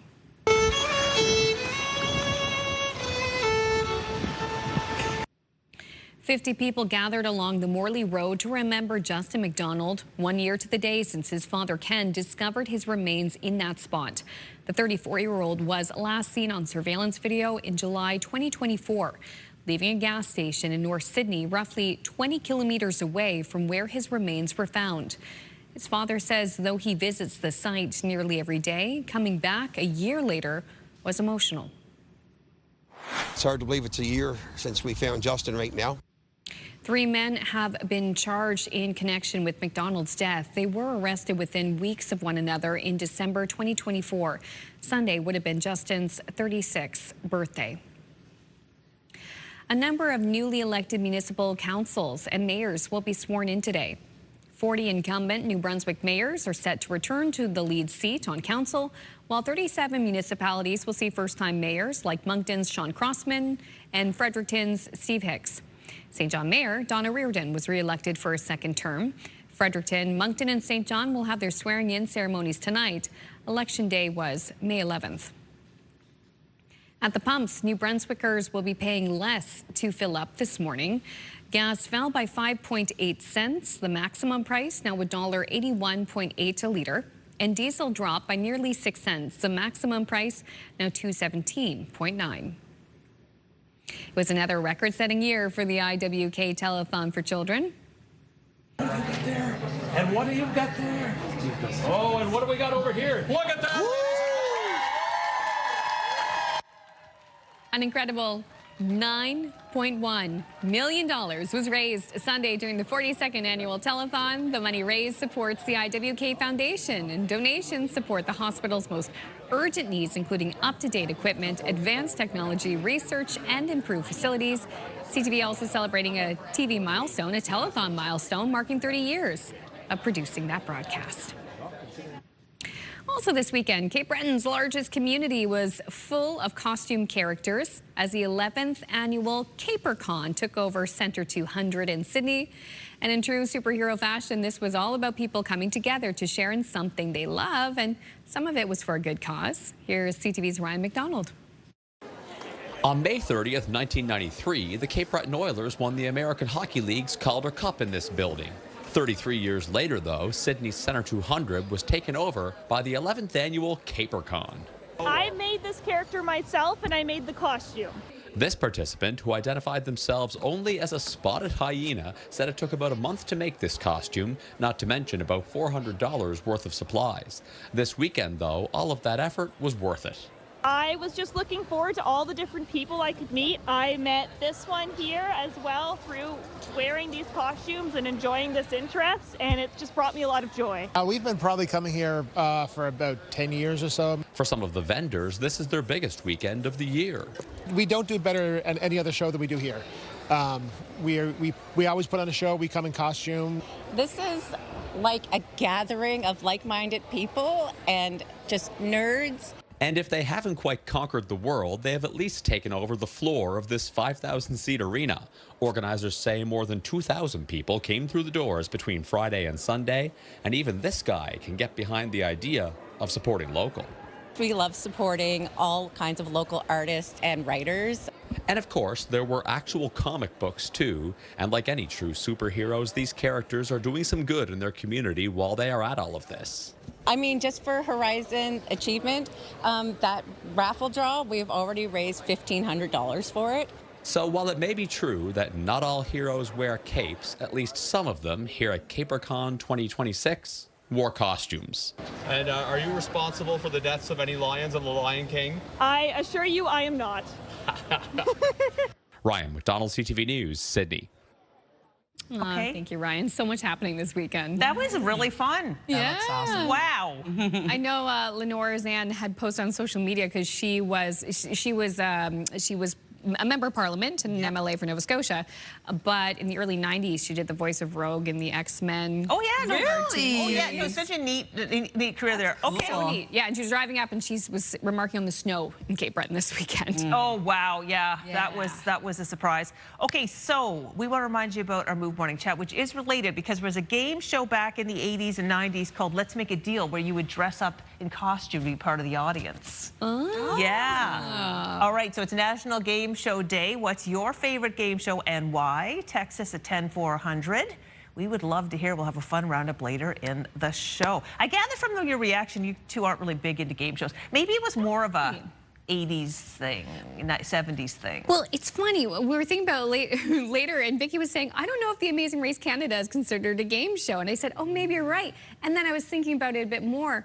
I still love Cash Cab, which is coming back. That's kind of a game show. That's kind of, yeah, that's a fun one. Show. What about you, Annie? My initial reaction would have been Fear Factor, but not really a game show either. I would say Family Feud. There you go. I think that one's so funny. Yeah. Nobody mentioned Wheel of Fortune. That's a classic. Oh, that is true, too. Yeah. That's a good one. It is a classic. Spinning a wheel is a good time. Every time, Price is White has that big wheel, you know, you pull down and da-da-da-da-da-da. Every time it asks you to, like, you know, put your age in and it has, you go through the years, I think that I'm rolling that, you know, yeah. We're all there now. We're all there now, exactly. I had to fill something out the other day, and I was like, boy, I'm scrolling really far down. Right? Like, whoa. Maybe you'll get $1 if you're lucky, and then you might win $1,000. I like the sound of that. Yeah. All right, another break here. Latavia has the forecast. And then after that, we're talking about the 2026 Poverty Report Card. The annual report from Food Banks Canada is out, and the numbers not very encouraging. We'll take a closer look at the state of food insecurity in our region when we return.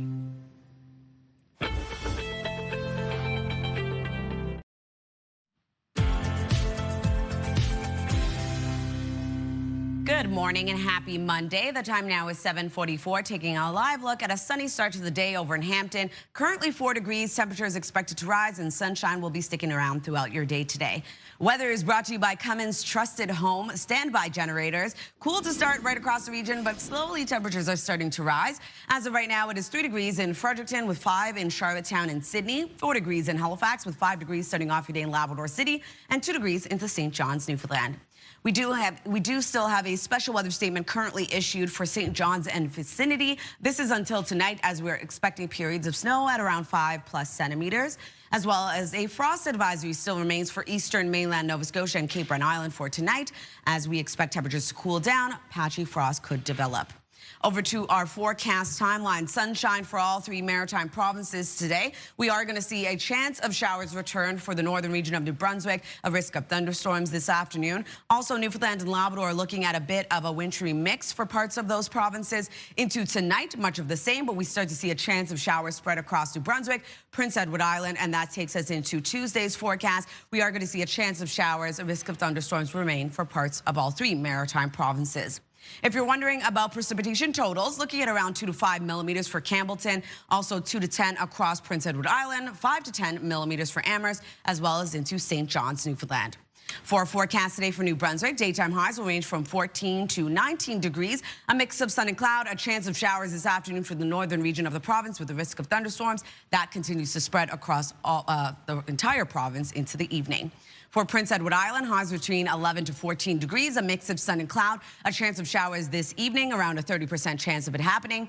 And then for Cape Breton, eastern Nova Scotia, a bit cloudy to start. Clouds will clear, leaving a mix of sun and cloud with highs between 9 to 17 degrees. And for the rest of Nova Scotia, also seeing sunshine as clouds clear out, with highs ranging from 13 to 16 degrees. For Labrador City, we're looking at 13 degrees today with mainly sunny skies. 3 degrees for St. John's, Newfoundland, looking at snow, transitioning over snow mixed with rain into the afternoon and evening.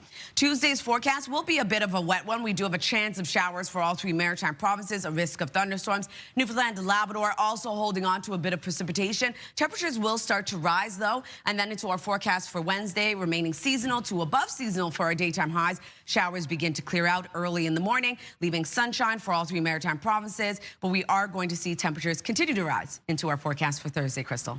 All right, thank you, Latavia. It is now 7:47. Food Banks Canada releases its 2026 poverty report card this morning, and the grades are not encouraging. Overall, the numbers show that Canada's resilience against poverty and food insecurity improves slightly in 2026, but without urgent action from political leaders, Canadians will continue to struggle with food insecurity at historically high levels. Here to discuss this poverty report card and specifically its results for Nova Scotia is Ash Avery, the Executive Director of Feed Nova Scotia. Good morning, Ash. Good morning. So first of all, why does Food Banks Canada create this report card?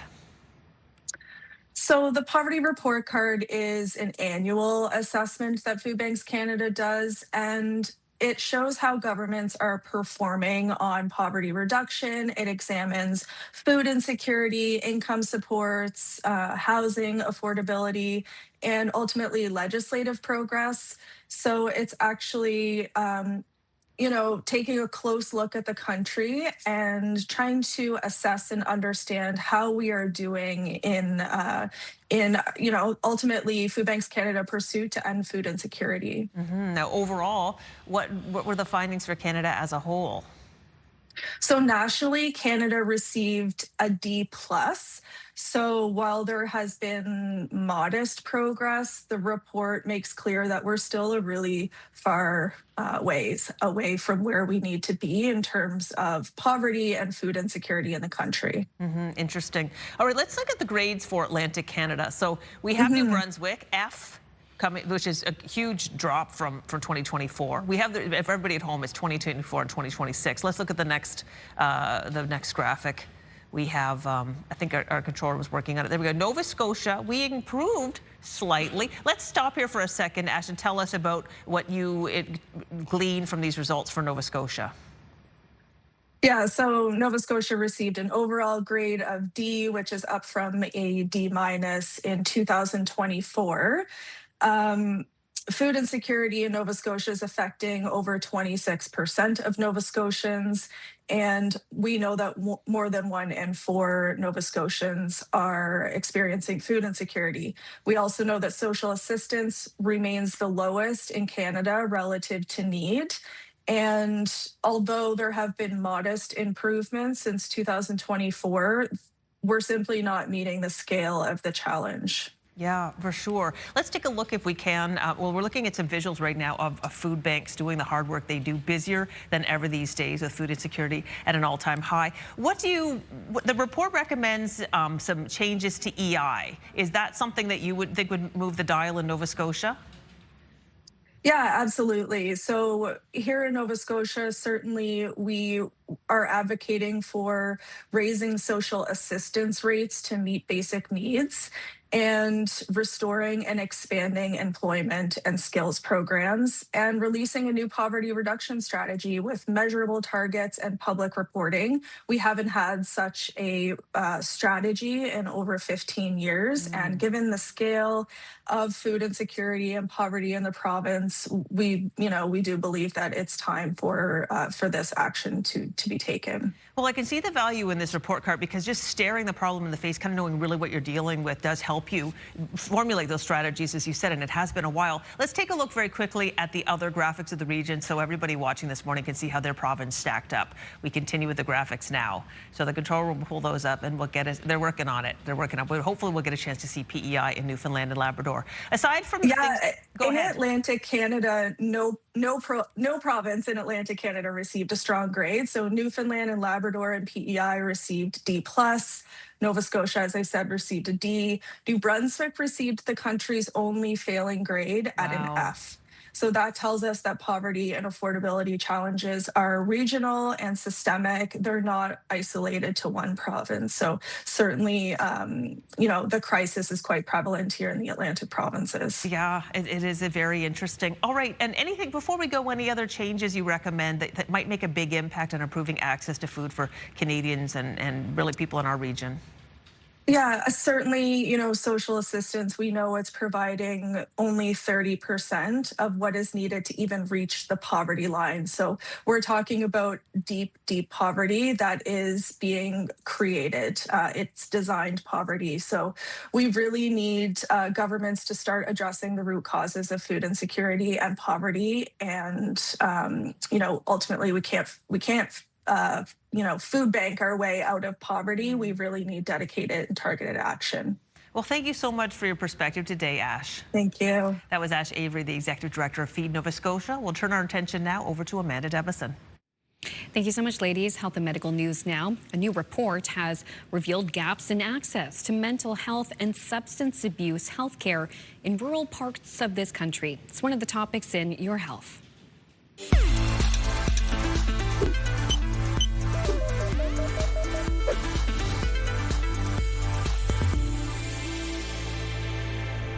The Canadian Mental Health Association says rural residents face disproportionately high barriers to care.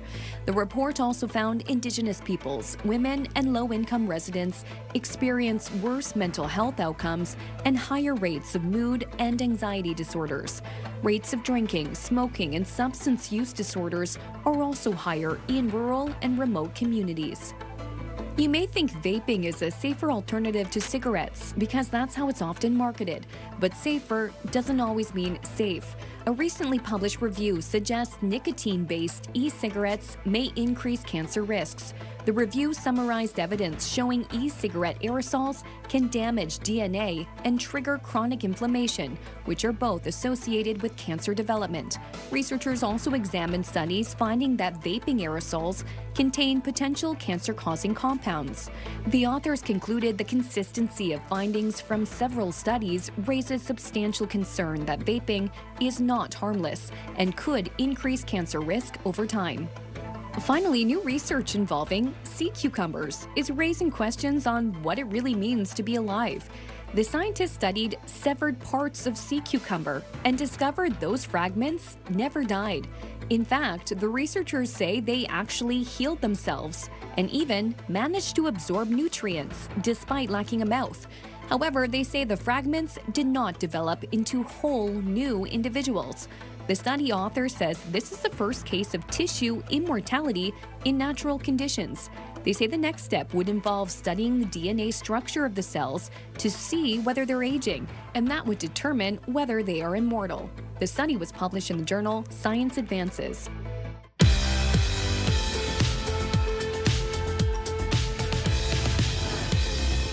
And now we'd like to introduce you to the Maritimers who are marking milestones on Sunday. It's a 65th anniversary for Borden and Anita Graves of Fredericton. Oh, a beautiful then and now. Congratulations on 65 years. Happy anniversary.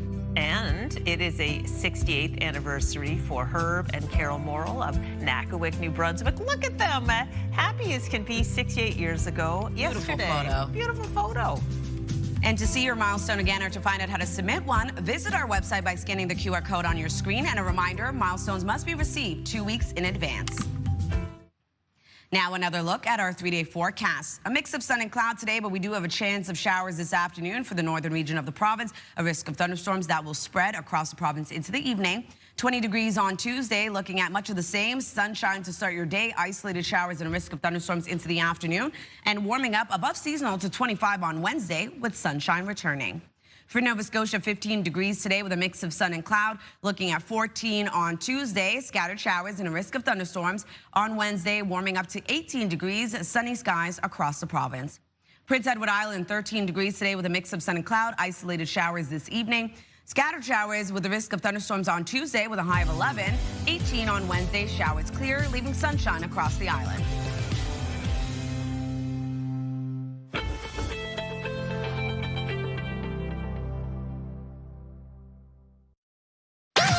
The #1 morning show in Halifax. Turk, Megan, and Amateur Alex. And home to the biggest artists. Halifax's #1 hit music station. 101.3 Virgin Radio.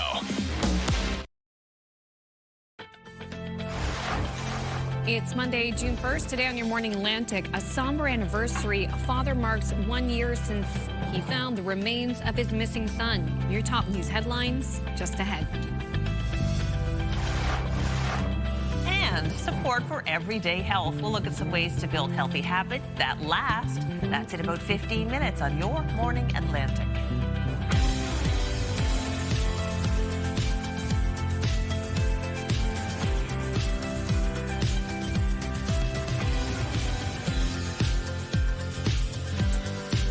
Happy June 1st, even though it's a cool start to the new month. We do have summer arriving later this month. The 21st? The 21st. Latavia, really looking forward to that. Oh, yeah. I need it to be hot.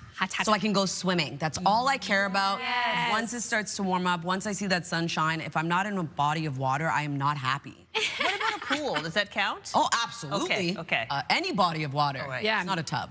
It has to be a pool. Yeah, that's true. The ocean. And listen, if it gets really hot, you want to cool off, you go into the North Atlantic because she's cold. Oh, yeah. Oh, boy. I love when we see tourism videos from around here because it shows people walking along the beach. Not always people in the water. No. Depending on the time of year. Oh, no. Yeah, it's a great way to cool off. But we'll have more details about another sign that the summer season is going to be coming up around the corner. Coming up in the news. But I know for my son, he was saying, I can't believe I have a month of school left.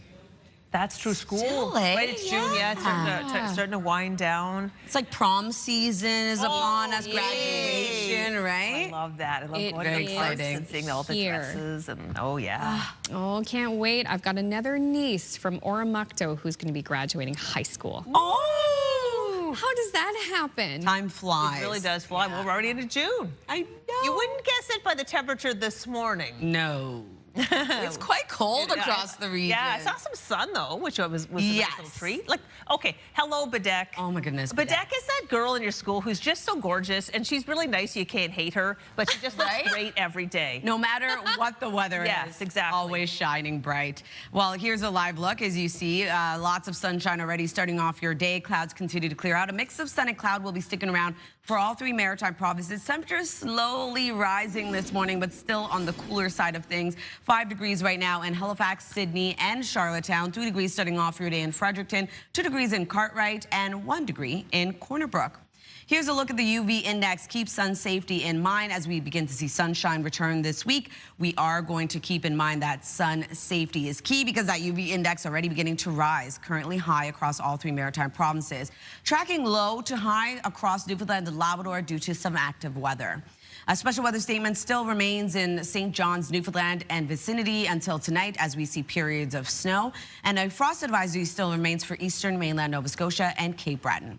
Here's a look at our satellite and radar. We do have some active weather starting off the day, a chance of showers, periods of snow for parts of Newfoundland. Labrador will also see a bit of a wintry mix this afternoon, and a chance of showers returns for northern New Brunswick this afternoon with a risk of thunderstorms.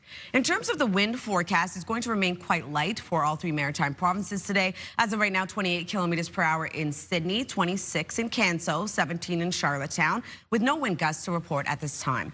We'll take another look at your forecast just ahead, but first a look at your local news with Amanda.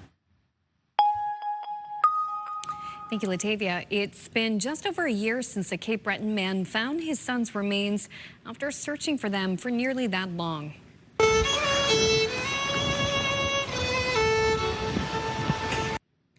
"50 people gathered along the Morley Road to remember Justin McDonald, 1 year to the day since his father, Ken, discovered his remains in that spot.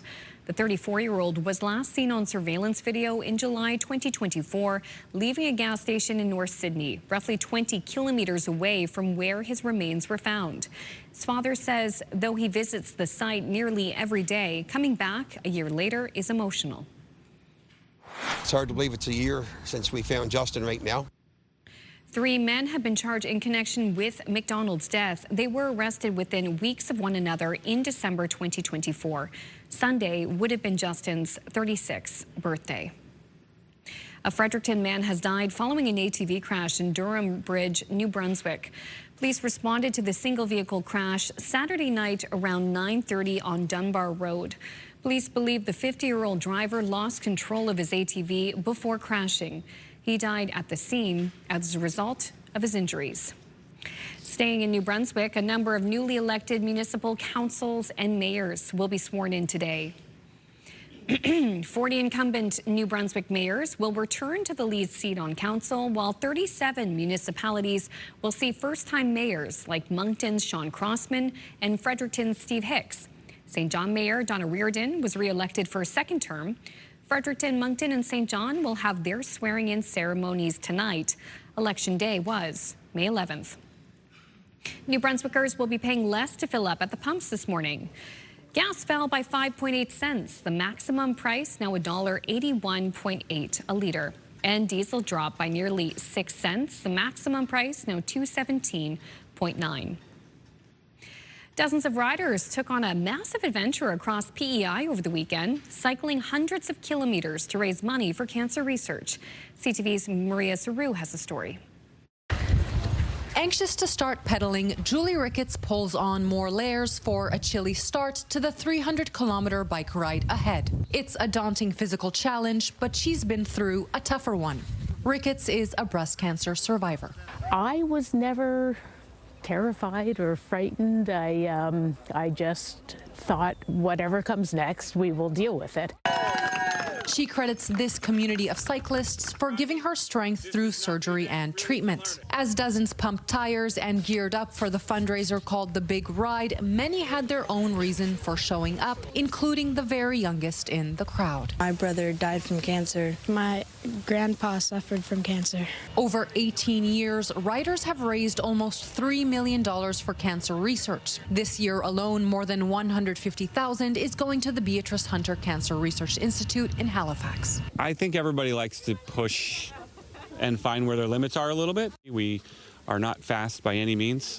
We try to have a beer and some fun after the ride and just support one another. Most are from Nova Scotia, but there are a couple islanders in the mix. You know, the only way to actually start supporting, you know, and finding a cure or ways to treat it is through research, right? And these type of events are exactly what encourages that research. With plenty of road ahead, the riders push on, driven by determination, grit, and memories of loved ones. Maria Saru, CTV News, Borden Carlton, Prince Edward Island. Thank you, Maria. Finally, here's a sign that summer will be here before you know it.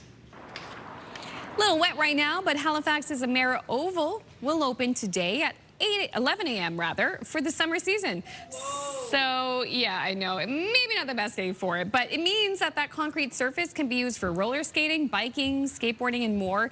And that also means the city will be opening up, offering free equipment rentals. There's also going to be a big Rec Day 2 celebration. That's on Saturday around noon. They're going to have a lot of activities like face painting, inflatables, Halifax Tides FC. They're going to be there and more. Did you send Carla to shoot that this morning, Amanda? Yes, I did. Okay, it's a beautiful morning out there. Wow. It is a little wet there on the oval. It's a little wet, but it'll dry up. It's going to dry off as quickly. Dry up. And yeah, like Latavia mentioned too, first day of summer is Sunday, June 21st. Yay, that's Father's Day too. Yes, it is. Yes, it is. It is, and my father's birthday. Oh, wow. To send in the mail. All right, very quickly, this is just kind of fun. You know, pets and their owners love to dress up.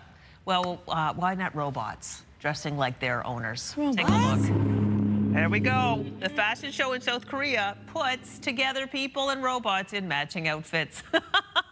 There's those humanoid robots we love so much. Doesn't look good, debatable, but the show is meant to show a future where humans and robots can coexist.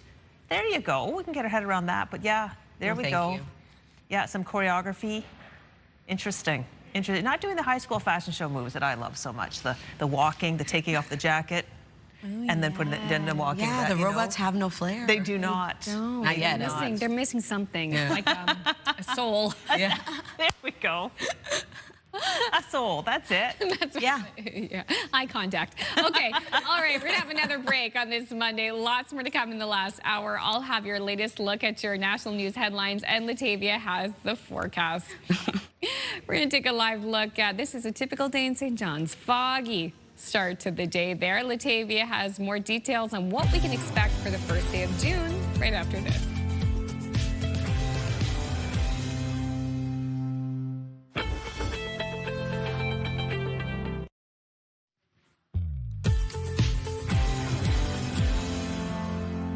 Good morning and welcome back. The time now is 8:12. We're taking a live look at Antigonish. The sun is shining, currently 5 degrees in your area. Weather is brought to you by Cummins Trusted Home Standby Generators. Cool to start this morning. Temperatures slowly beginning to rise. As of right now, it is 5 degrees in Halifax, 6 starting off your day in Sydney with 7 in Charlottetown. 5 degrees early this morning in Fredericton, 6 in Labrador City, and 2 degrees into St. John's, Newfoundland. We do have a special weather statement currently issued for St. John's and vicinity until later tonight, expecting periods of snow at around 5+ centimeters.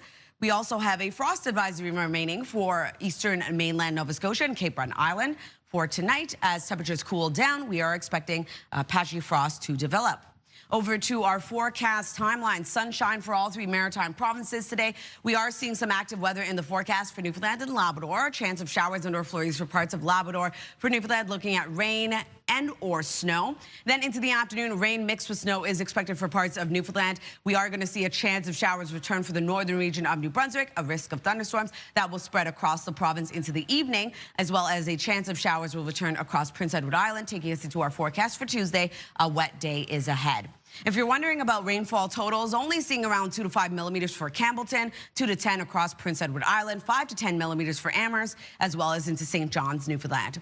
Over to our forecast today for New Brunswick. Daytime highs will range from 14 to 19 degrees. A mix of sun and cloud. A chance of showers this afternoon for the northern region of the province will spread across the province with a risk of thunderstorms this evening. Prince Edward Island highs between 11 to 14. Looking at a mix of sun and cloud. Showers arrive into the evening, around a 30% chance of it happening. And then for Cape Breton, eastern Nova Scotia, daytime highs will range from 9 to 17 degrees, being the warmest to Truro. Lots of sunshine as clouds continue to clear out. And for the rest of Nova Scotia, seeing a mix of sun and cloud as well. Daytime highs will range from 13 to 16 degrees. And also seeing sunshine for Labrador City today, mainly sunny with a high of 13. 3 degrees for St. John's, Newfoundland. Looks starting off the day with snow and then seeing snow mixed with rain into the afternoon and evening. Tuesday's forecast is going to be a bit of a wet one. We do have a chance of showers returning for all 3 maritime provinces. Newfoundland and Labrador also seeing some wet weather. Temperatures slowly beginning to warm up, though, for our daytime highs. Wednesday's forecast, sunshine returns for much of the region. We are going to see above seasonal daytime highs headed our way. So that's a look at your weather. Going to head over to Amanda. Thanks, Latavia. As Canada tightens its response to the growing Ebola outbreak abroad, some experts say containing the virus starts far from our borders. CTV's Laurence Brisson-Dubray explains. While the Ebola outbreak continues to grow in parts of Central and East Africa, health experts here say the world cannot afford to look away. Infectious disease specialist Dr. Don Vin says containing the outbreak requires more than tightening borders. When the UN and the WHO calls for urgent funding from other countries and medical supplies and personal protective equipment for healthcare workers and operational support for local response teams, that cannot be token gestures. He says the risk of a major outbreak in Canada remains very low. Cases are rising rapidly in the Democratic Republic of Congo, Uganda, and South Sudan. And conflict, poverty, and fragile healthcare systems are helping drive transmission. Last week, Ottawa expanded its response. Canada now requires additional screening measures and has suspended some immigration and travel authorizations for residents of affected countries. But the former president of Doctors Without Borders says restrictions can come with consequences. When we close border, the biggest issue about that is the fact that often it means that you are closing the number of flights, meaning that there's not as much aid that may be able to come in. It might be much more difficult as well for aid worker to come and give a hand. Joanne Liu says political pressures can also influence these decisions. There's this obsession to have an Ebola-free FIFA game, and it's not based on science, it's based on fear. Liu says the challenge is made worse for affected countries because of shrinking international support. The U.S. has cut in terms of its aid, but so did so many wealthy countries, including Canada. For Vin, that's exactly the problem. He says the world cannot expect to contain the outbreak without helping the communities at its center. Science doesn't rely on hope, it relies on work and investment, and that's what we need to do, and we have to do this collectively. For these experts, the focus shouldn't just be on keeping Ebola out. It should also be on helping the communities already living through it. Laurence Brisson-Dubreuil, CTV News. Heated rivalry turned up the temperature at the Canadian Screen Awards last night, walking away with some major hardware. And the Canadian Screen Award goes to Hudson Williams. Heated rivalry. Vancouver's Hudson Williams picking up the award for Best Lead Performer in a Drama Series. The hit hockey romance show on Crave won well over a dozen accolades, including Best Drama Series and Audience Choice Award. Another break here on Your Morning Atlantic. We'll get details on Orange Naturals. That is on the other side of this break. Please stay with us. Your Morning Atlantic. We'll be right back.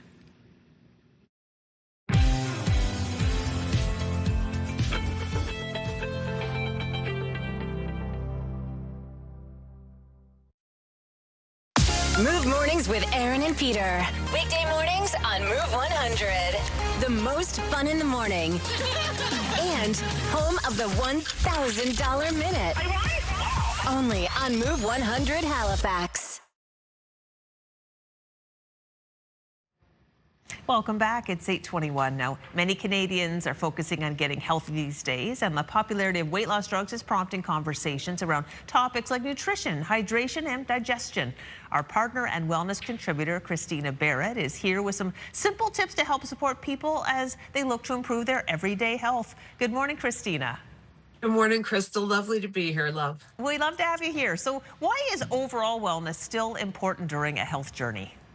Well, I think we have to remember overall wellness is always important, but during a health journey, particularly one for people looking to lose weight or using a weight loss medication like a GLP-1, appetite and food intake may change. So it's important to stay focused on the foundations, the things we know we're supposed to be doing anyway: nutrition, hydration, movement, sleep, and digestion. Supporting these basics can maintain energy, muscle, and bone health and help people feel their best, which is what you want to do when you're losing weight anyway. And a good everyday multivitamin is still one of the best ways to fill nutritional gaps and support overall health and wellness along the way. Okay, yeah. So what are some simple daily habits that can help people feel their best when they're on a health journey? Nothing I'm going to say you have not heard before, Crystal. It comes back to consistency, prioritizing nutrient-dense meals, things like protein, making sure you get enough, stay hydrated through the day, all the things we know we're supposed to be doing, trying to move your body regularly, which can be hard for me when I'm at my desk all day. So even getting in a daily walk counts. This all helps with people losing weight. And on weight loss medication, keeping those habits simple and sustainable can make a real difference. Digestion is always very, very key as well. So that needs if that needs extra support, probiotics are a really wonderful option to look at if you do feel that your digestion's off, because that's how you're going to get all those extra nutrients. What advice would you give to someone looking to build healthy habits that last? Oh, actually, I wanted to ask you one more question before we got to that one. Why is it important to focus on things like energy, movement, and hydration?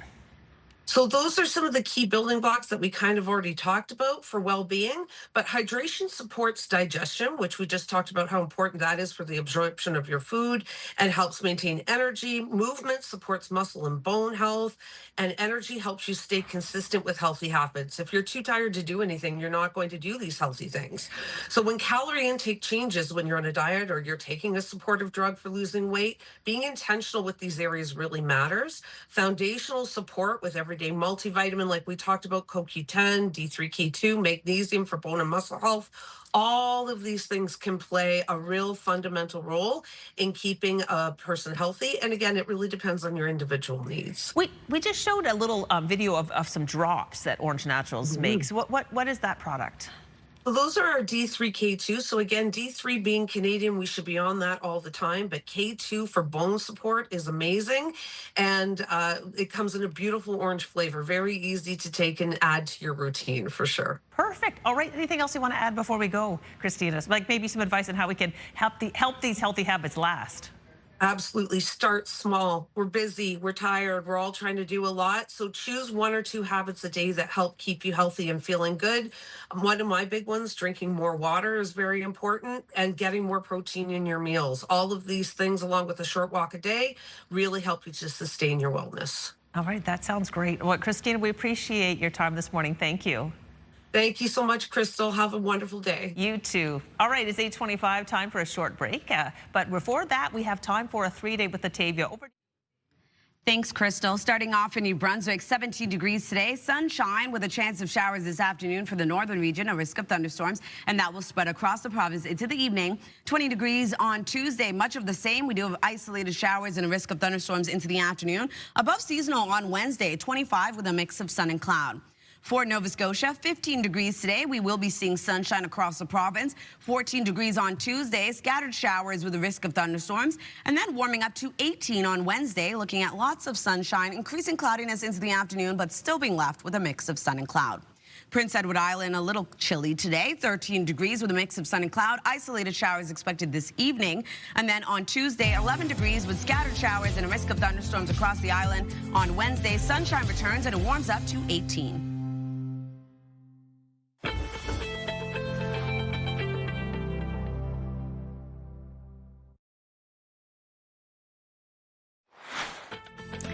Still ahead this morning, the East Coast Creatives Journal. We'll chat with the magazine's founder about the new issue and why she wanted to create a publication like this one. That's coming up in the last 30 minutes of the Monday edition of Your Morning Atlantic.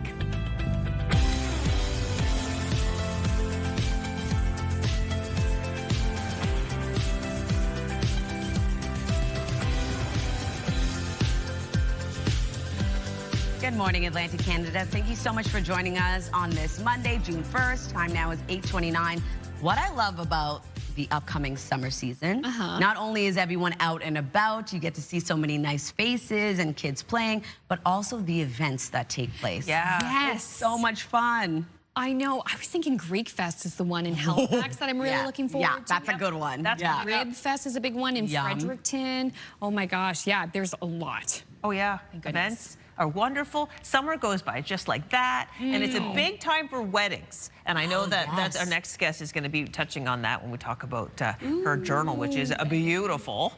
Oh yeah, gorgeous, gorgeous. Can't wait. And we will be saying those things about the weather before you know it. Exactly.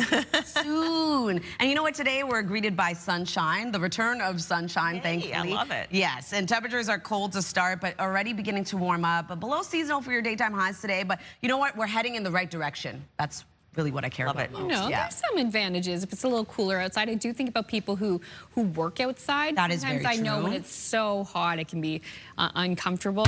My husband and I, we were saying, actually, over the weekend that we were enjoying the cool weather for running outside. We're like, this feels so nice. When it gets hot, it's those days, the long sleeve and the shorts, that's a special kind of weather condition. Mostly for the fall, but I guess this week is kind of one of those days. Kind of feels like fall. Yeah. Yeah. It doesn't look like it pretty though. Like it is pretty out there. It is gorgeous. And as you can see, clouds are already beginning to clear out. Lots of sunshine across all three maritime provinces today. We do have some active weather in the forecast, so something to think about before heading outdoors. A chance of showers for parts of the maritime region and Newfoundland and Labrador, seeing some active weather. But in terms of our current temperatures, already beginning to warm up slowly but surely. 6 degrees right now in Sydney with 5 in Halifax, 7 starting off your day in Charlottetown, 5 degrees in Fredericton, 6 in Labrador City, and 2 in St. John's, Newfoundland.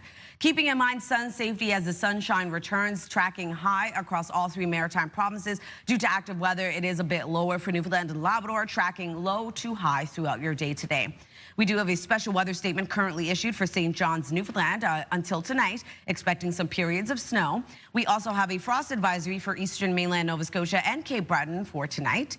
So here's a look at our satellite and radar. Sunshine for all three maritime provinces, seeing sunshine for parts of Newfoundland and Labrador as well. But we do have some rain mixed with snow for parts of Newfoundland and looking at a chance of showers and or flurries for parts of Labrador. In terms of our wind forecast, remaining quite light for all three maritime provinces today. 26 kilometers per hour right now in Canso, 22 in Sydney with 17 in Charlottetown, 15 in Truro, as well as into Halifax. Wind gusts getting up to 37 right now in Sydney and 31 kilometers per hour in Charlottetown. We'll take one last look at your weather coming up, but first, one last look at your local news with Amanda.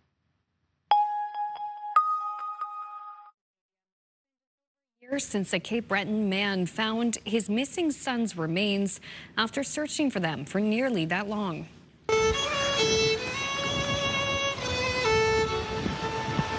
50 people gathered along the Morley Road to remember Justin McDonald 1 year to the day since his father, Ken, discovered his remains in that spot. The 34-year-old was last seen on surveillance video in July 2024, leaving a gas station in North Sydney, roughly 20 kilometers away from where his remains were found. His father says though he visits that site nearly every day, coming back a year later was emotional. It's hard to believe it's a year since we found Justin right now.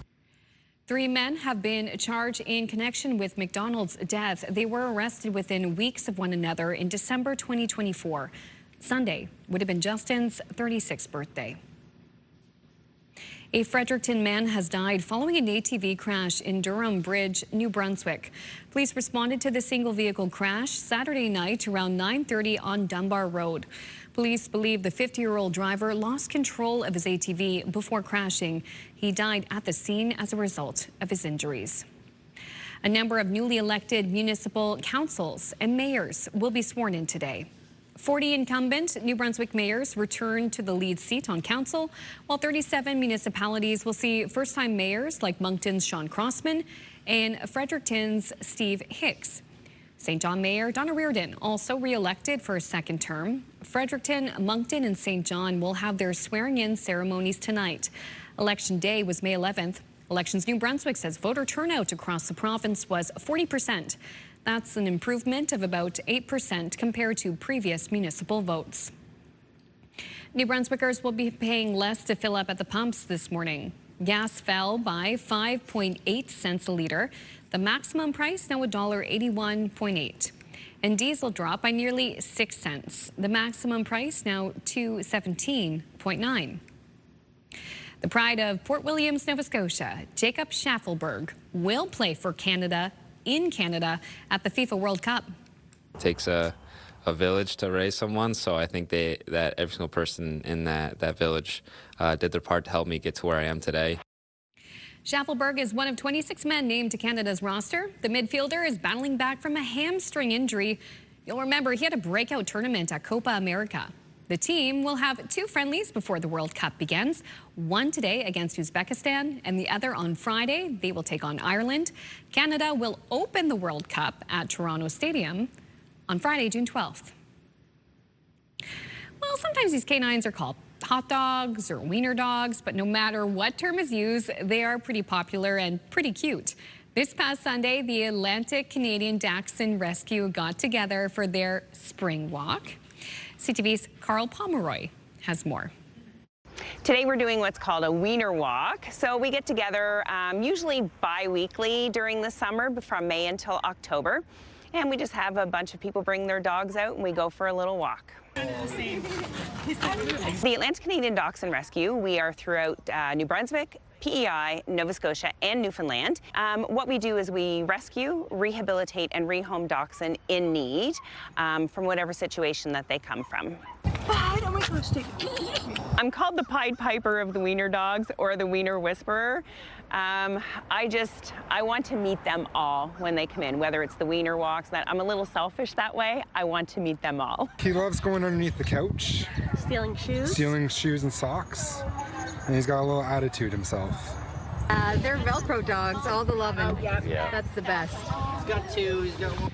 They are opinionated, loving, caring, the sweetest little things, quirks. There's too many to even list. I can't. One thing about them that's great, they're loyal.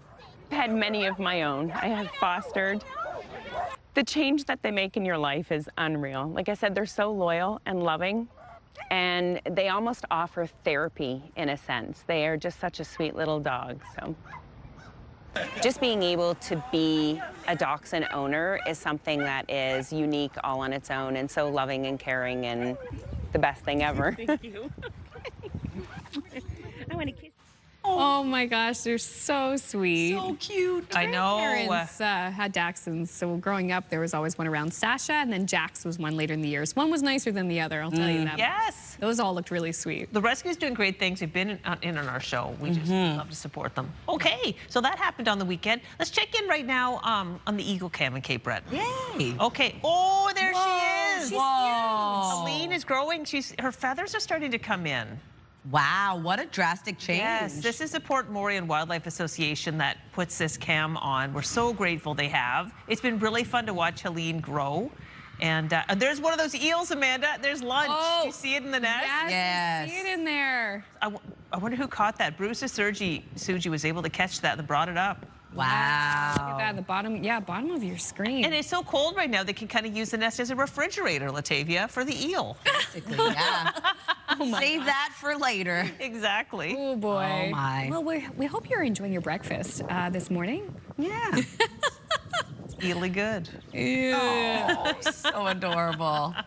All right, now we're going to talk about events taking place in our community calendar. So a New Brunswick multi-venue, multi-genre festival heads to downtown Fredericton. There will be 15 stages and over 70 acts from all over the world. Full range or solo, duo and bands, poetry, anything goes. So the festival also includes literature events and a documentary screening. There will be options for all ages. And Arts Fest 2026 is a vibrant city-wide celebration of creativity with hands-on workshops, live performances, art alley at the farmers market, and community art projects. So this year's festival invites everyone to get inspired and make their mark. And opening the summer season with Joan Jonas, We Come From the Sea. This is an immersive exhibition featuring the celebrated installation Moving Off the Land 2 by acclaimed artist Joan Jonas.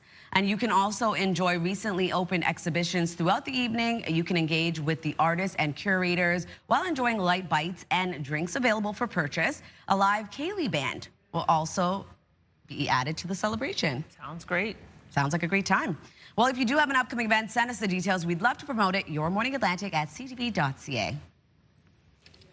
All right, we're going to have another break. Latavia has the latest look at the forecast for the new month and also to Calling All Creatives. We'll sit down with the founder of a local magazine featuring artists, creators, and small businesses from right here in our region. Don't go anywhere. Lots to come in the last 20 minutes of Your Morning Atlantic. I know that mother-daughter duo. They make lovely cakes. That's next.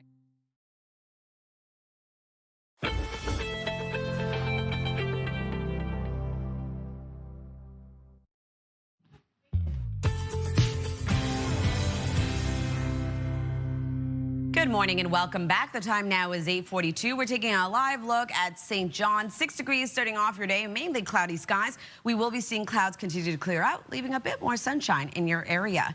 Weather is brought to you by Cummins Trusted Home Standby Generators. Temperatures already beginning to rise, although it is cool across the region. We are expecting below seasonal daytime highs headed our way. As of right now, it is 5 degrees in Fredericton, 7 starting off your day in Charlottetown, 5 degrees in Halifax with 6 in Sydney, 2 degrees starting off your day in St. John's, Newfoundland. We do have a special weather statement currently issued for St. John's and vicinity until tonight, expecting periods of snow at around 5 centimeters. And also have a frost advisory currently issued for eastern mainland Nova Scotia, Cape Breton Island for tonight. As temperatures cool back down, we're expecting patchy frost to develop. Over to our forecast timeline. So sunshine for parts of Atlantic Canada today. For all 3 maritime provinces, looking at a mix of sun and cloud. We do have rain early this morning for parts of Newfoundland. A chance of showers and or flurries for parts of Labrador. Into the afternoon, could see snow mixed with rain for parts of Newfoundland, and looking at a chance of showers returning for the northern region of New Brunswick, paired with a risk of thunderstorms. Then that continues to spread across the province into the evening, and looking at some shower activity moving in as well across Prince Edward Island. That takes us into Tuesday's forecast. It's going to be a wet day ahead as we have a chance of showers for all 3 maritime provinces. If you're wondering about precipitation totals, only seeing 2 to 5 millimeters for Campbellton, looking at 2 to 10 across Prince Edward Island, 5 to 10 millimeters for Amherst and into St. John's, Newfoundland. For our forecast today for New Brunswick, seeing sunshine, a chance of showers and a risk of thunderstorms this afternoon for the northern region. That will spread across the province into the evening. Daytime highs will range from 14 to 19 degrees and wind gusts getting up to 40 kilometers per hour. Prince Edward Island highs between 11 to 14 degrees, a mix of sun and cloud, a chance of isolated showers this evening. And then for Cape Breton, eastern Nova Scotia, a bit of a cloudy start to the day. Clouds will clear, leaving sunshine. Daytime highs will range from 9 to 17 degrees. And for the rest of Nova Scotia, also seeing lots of sunshine. Looking at clouds clearing out, a mix of sun and cloud with highs between 13 to 16 degrees. For Labrador City, 13 degrees with mainly sunny skies and 3 degrees for St. John's, Newfoundland. Starting off the day with periods of snow. We'll transition over to snow mixed with rain. For our forecast on Tuesday, as I mentioned, a chance of showers for all 3 maritime provinces, a risk of thunderstorms. Temperatures still remaining below seasonal for much of our daytime highs. Also seeing some precipitation in the forecast for Newfoundland and Labrador. And then into Wednesday's forecast, sunshine returns for all 3 maritime provinces. We are going to see temperatures begin to warm up and will continue to warm up ending the week. Crystal. Sounds good. Thanks, Latavia. It's 8:45. And time now to talk a little creativity. Angelina Obridge is a family and wedding photographer based near Lunenburg. She's also a novelist and the creator and publisher of the East Coast Creatives Journal. The twice-yearly publication celebrates the vibrant creative community of Atlantic Canada by showcasing the work of artists, makers, photographers, and small creative businesses. Angelina joins us this morning. Thank you for coming in all the way from Lunenburg County today, Angelina. It's such a honor to be here. Thank you so much. Well, we're so happy to shine a spotlight on your amazing work. Now, the East Coast Creatives Journal, it is fantastic. I haven't heard of it before. Tell us how you started the magazine and why. Well, the Atlantic Canada, it's quite a notable regional hub for creatives, and I just saw an opportunity where, you know, there wasn't a platform celebrating them, so I created it to honor the creatives on the Atlantic territories, and yeah, to just have an opportunity to have a platform for them. Well, the end result is stunning. I mean, I love an actual physical magazine. I love holding it in my hands. I love turning the pages, especially when the quality of the paper is so beautiful and the imagery and everything's so glossy. You don't do all the photography, even though you're a photographer. You have a bunch of people who do that. Isn't that true? I do. I have a list of regular contributors on top of newcomers. So there is Julie Cameron and Ian, her husband. They contribute a travel column for every issue, which is wonderful. I love seeing their travel photography.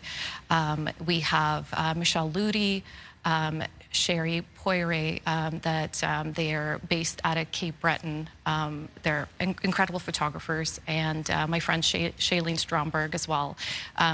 My husband also has been a support for technical aspects of the printing, and so it's just like a whole group of us collaborating to make this happen. Yeah, well, the end result is something that truly is beautiful. We have some graphics to show. What I find interesting is to get the magazine, it's not online. You have to get the physical magazine. Why was that important to you to keep it in that style of reading? I'm very old school, and I feel like having a print copy, it is such a powerful statement. It's basically, it says that your work matters. It's, you know, I think people get really excited holding a physical copy in their hands. It's a lot more than what you can get out of online. Yeah, I mean, online has its place for sure, but there is something to be said about the actual magazine. And personally, I subscribe to a lot of magazines. I love having physical magazines in the home. When I sit down, because I'm a person who's here, there, and everywhere all the time, when I sit down with my magazine, that's my time. I relax. Maybe that's why they often had magazines in doctors' offices. It gets you to relax. Absolutely. So you do all kinds of creative pursuits. What's most rewarding about doing this magazine? Well, I mean, I feel like everyone that's a part of it, you know, they have a sense of gratitude, and, you know, it's like a sense of pride in the work that they put out, because there's not a lot of opportunities for them to see it in print. So, you know, the joy that you spread just by creating something like this, it's... Oh, yes. The artist being featured must be absolutely thrilled. Okay, before we chat a little bit more about your other work, how can people get this magazine? If they go into the website, eastcoastcreativesjournal.com, the links are there to be able to purchase it online. It's on Shopify, but ultimately it's all linked together. Yeah, so the only place to get it right now is online through that site, and we'll put that information on our website. But yeah, I'm going to subscribe for sure. Okay, you were also a writer. Tell us about your book before we go. Yeah, so that my novel, I just released it. I self-published on Amazon, and that was a bit of a learning curve because I've never done anything of such a massive scale, and it's called The Doorway to the Threads of Time. It's a time-bending romance novel, so it just required a lot more editing than I had anticipated because of time travel. Yes. You have to keep it consistent. Oh my goodness. Well, I think another question I have for you is you're doing a lot of things and you're carrying them to completion with excellence. What advice do you have for people out there who have dreams but they're not getting them off the ground? Well, I would say the same thing that I would to my daughters, start. Don't wait for a perfect moment. There's no such thing as a perfect moment.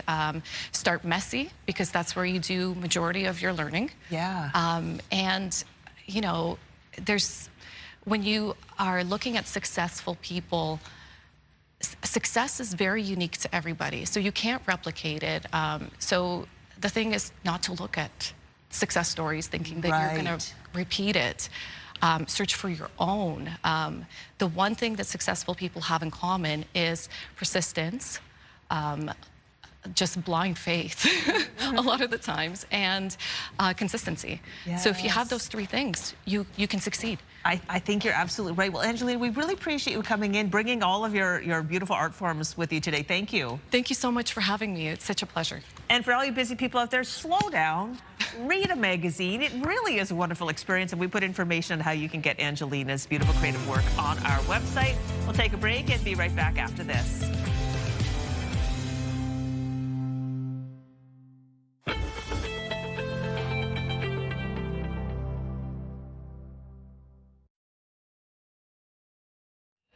Welcome back. This is the time where we share the text messages from the Move Morning Chat. We're talking about your favorite game TV show. Oh, yeah.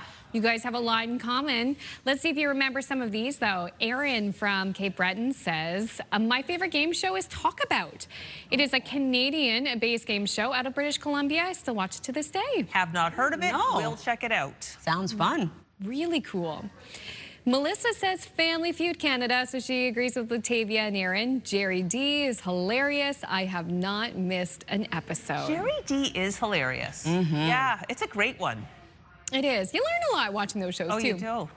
Candace, you learn a lot from this one. Candace from Cape Breton. Jeopardy is my favorite because I love playing along. But The Price is Right has a special place in my heart, as it kept me company on my sick days from school. Isn't that true? Yeah. Plinko and Big Wheel were always my favorite parts. And Candace, let's not forget about the Mountain Climber. That's a great game, too. Nice. And then Lee from New Germany. Jeopardy. Good for brain health. I also watch it for the Canadian. Alex Trebek, may he rest in peace. Shout out to Definition as well. Anyone remember I Definition? don't remember that. It's an older one, but it's fun. Vicky Strom says yes, Definition. Yeah. I think it's from the 70s. I remember that. Pat from Timberley, my favorite game show is Press Your Luck, where contestants answer questions to earn spins on the big board to win money. If they land on a whammy, they take it all. The whammy. Oh, we remember that too one. Cute. Love that. And next up, we have LJ. We love Press Your Luck, so she agrees. Elizabeth Thanks is the best host of a game show revival. It is so intense watching people press their luck for big bucks and hope for no whammies. Exhilarating TV. Yeah. And we have one last one. Ron Clark, by far my favorite game show, was the $25,000 pyramid hosted by Dick Clark. Still watch the rerun. If you want to have like an anxiety attack, just pull up some old episodes of this on YouTube. Really? It's super stressful. How is it stressful? Well, it's an old school one. Like, I only saw it in syndication when I was a kid, but you are a celebrity, and they have to give you clues, and you have to guess. It's one of those ones, but you can't like repeat the word or whatever. It's one of those ones, and that it's super fast, like the ding, ding, you're under time. And so if you make it past that round, you go the next up to the pyramid. So the very top is $25,000. Wow. Like, it's super stressful, but also really fun. You know what I'm surprised no one mentioned? Who Wants to Be a Millionaire? I was just thinking about that when you said pyramid and going up. I was like, why is this popping into my head? That was a good one. I love playing it on my phone. Oh, yes, that's true, too. Nobody mentioned Wheel of Fortune. That was that's a popular one. A lot of people solving those puzzles is a fun challenge. Yeah, that is true, too. A lot of fun. We're happy you just watched this show. Yes, it's not a game show, but we often give away great prizes. I was just going to say, we do give away money. So. Gosh, we're going to have some prize winners later this week, too. Oh, yeah. Oh, my gosh. It's June already, people. Today's the 1st. Tomorrow is the 2nd. We'll start our show on that day at 6 a.m. See you then.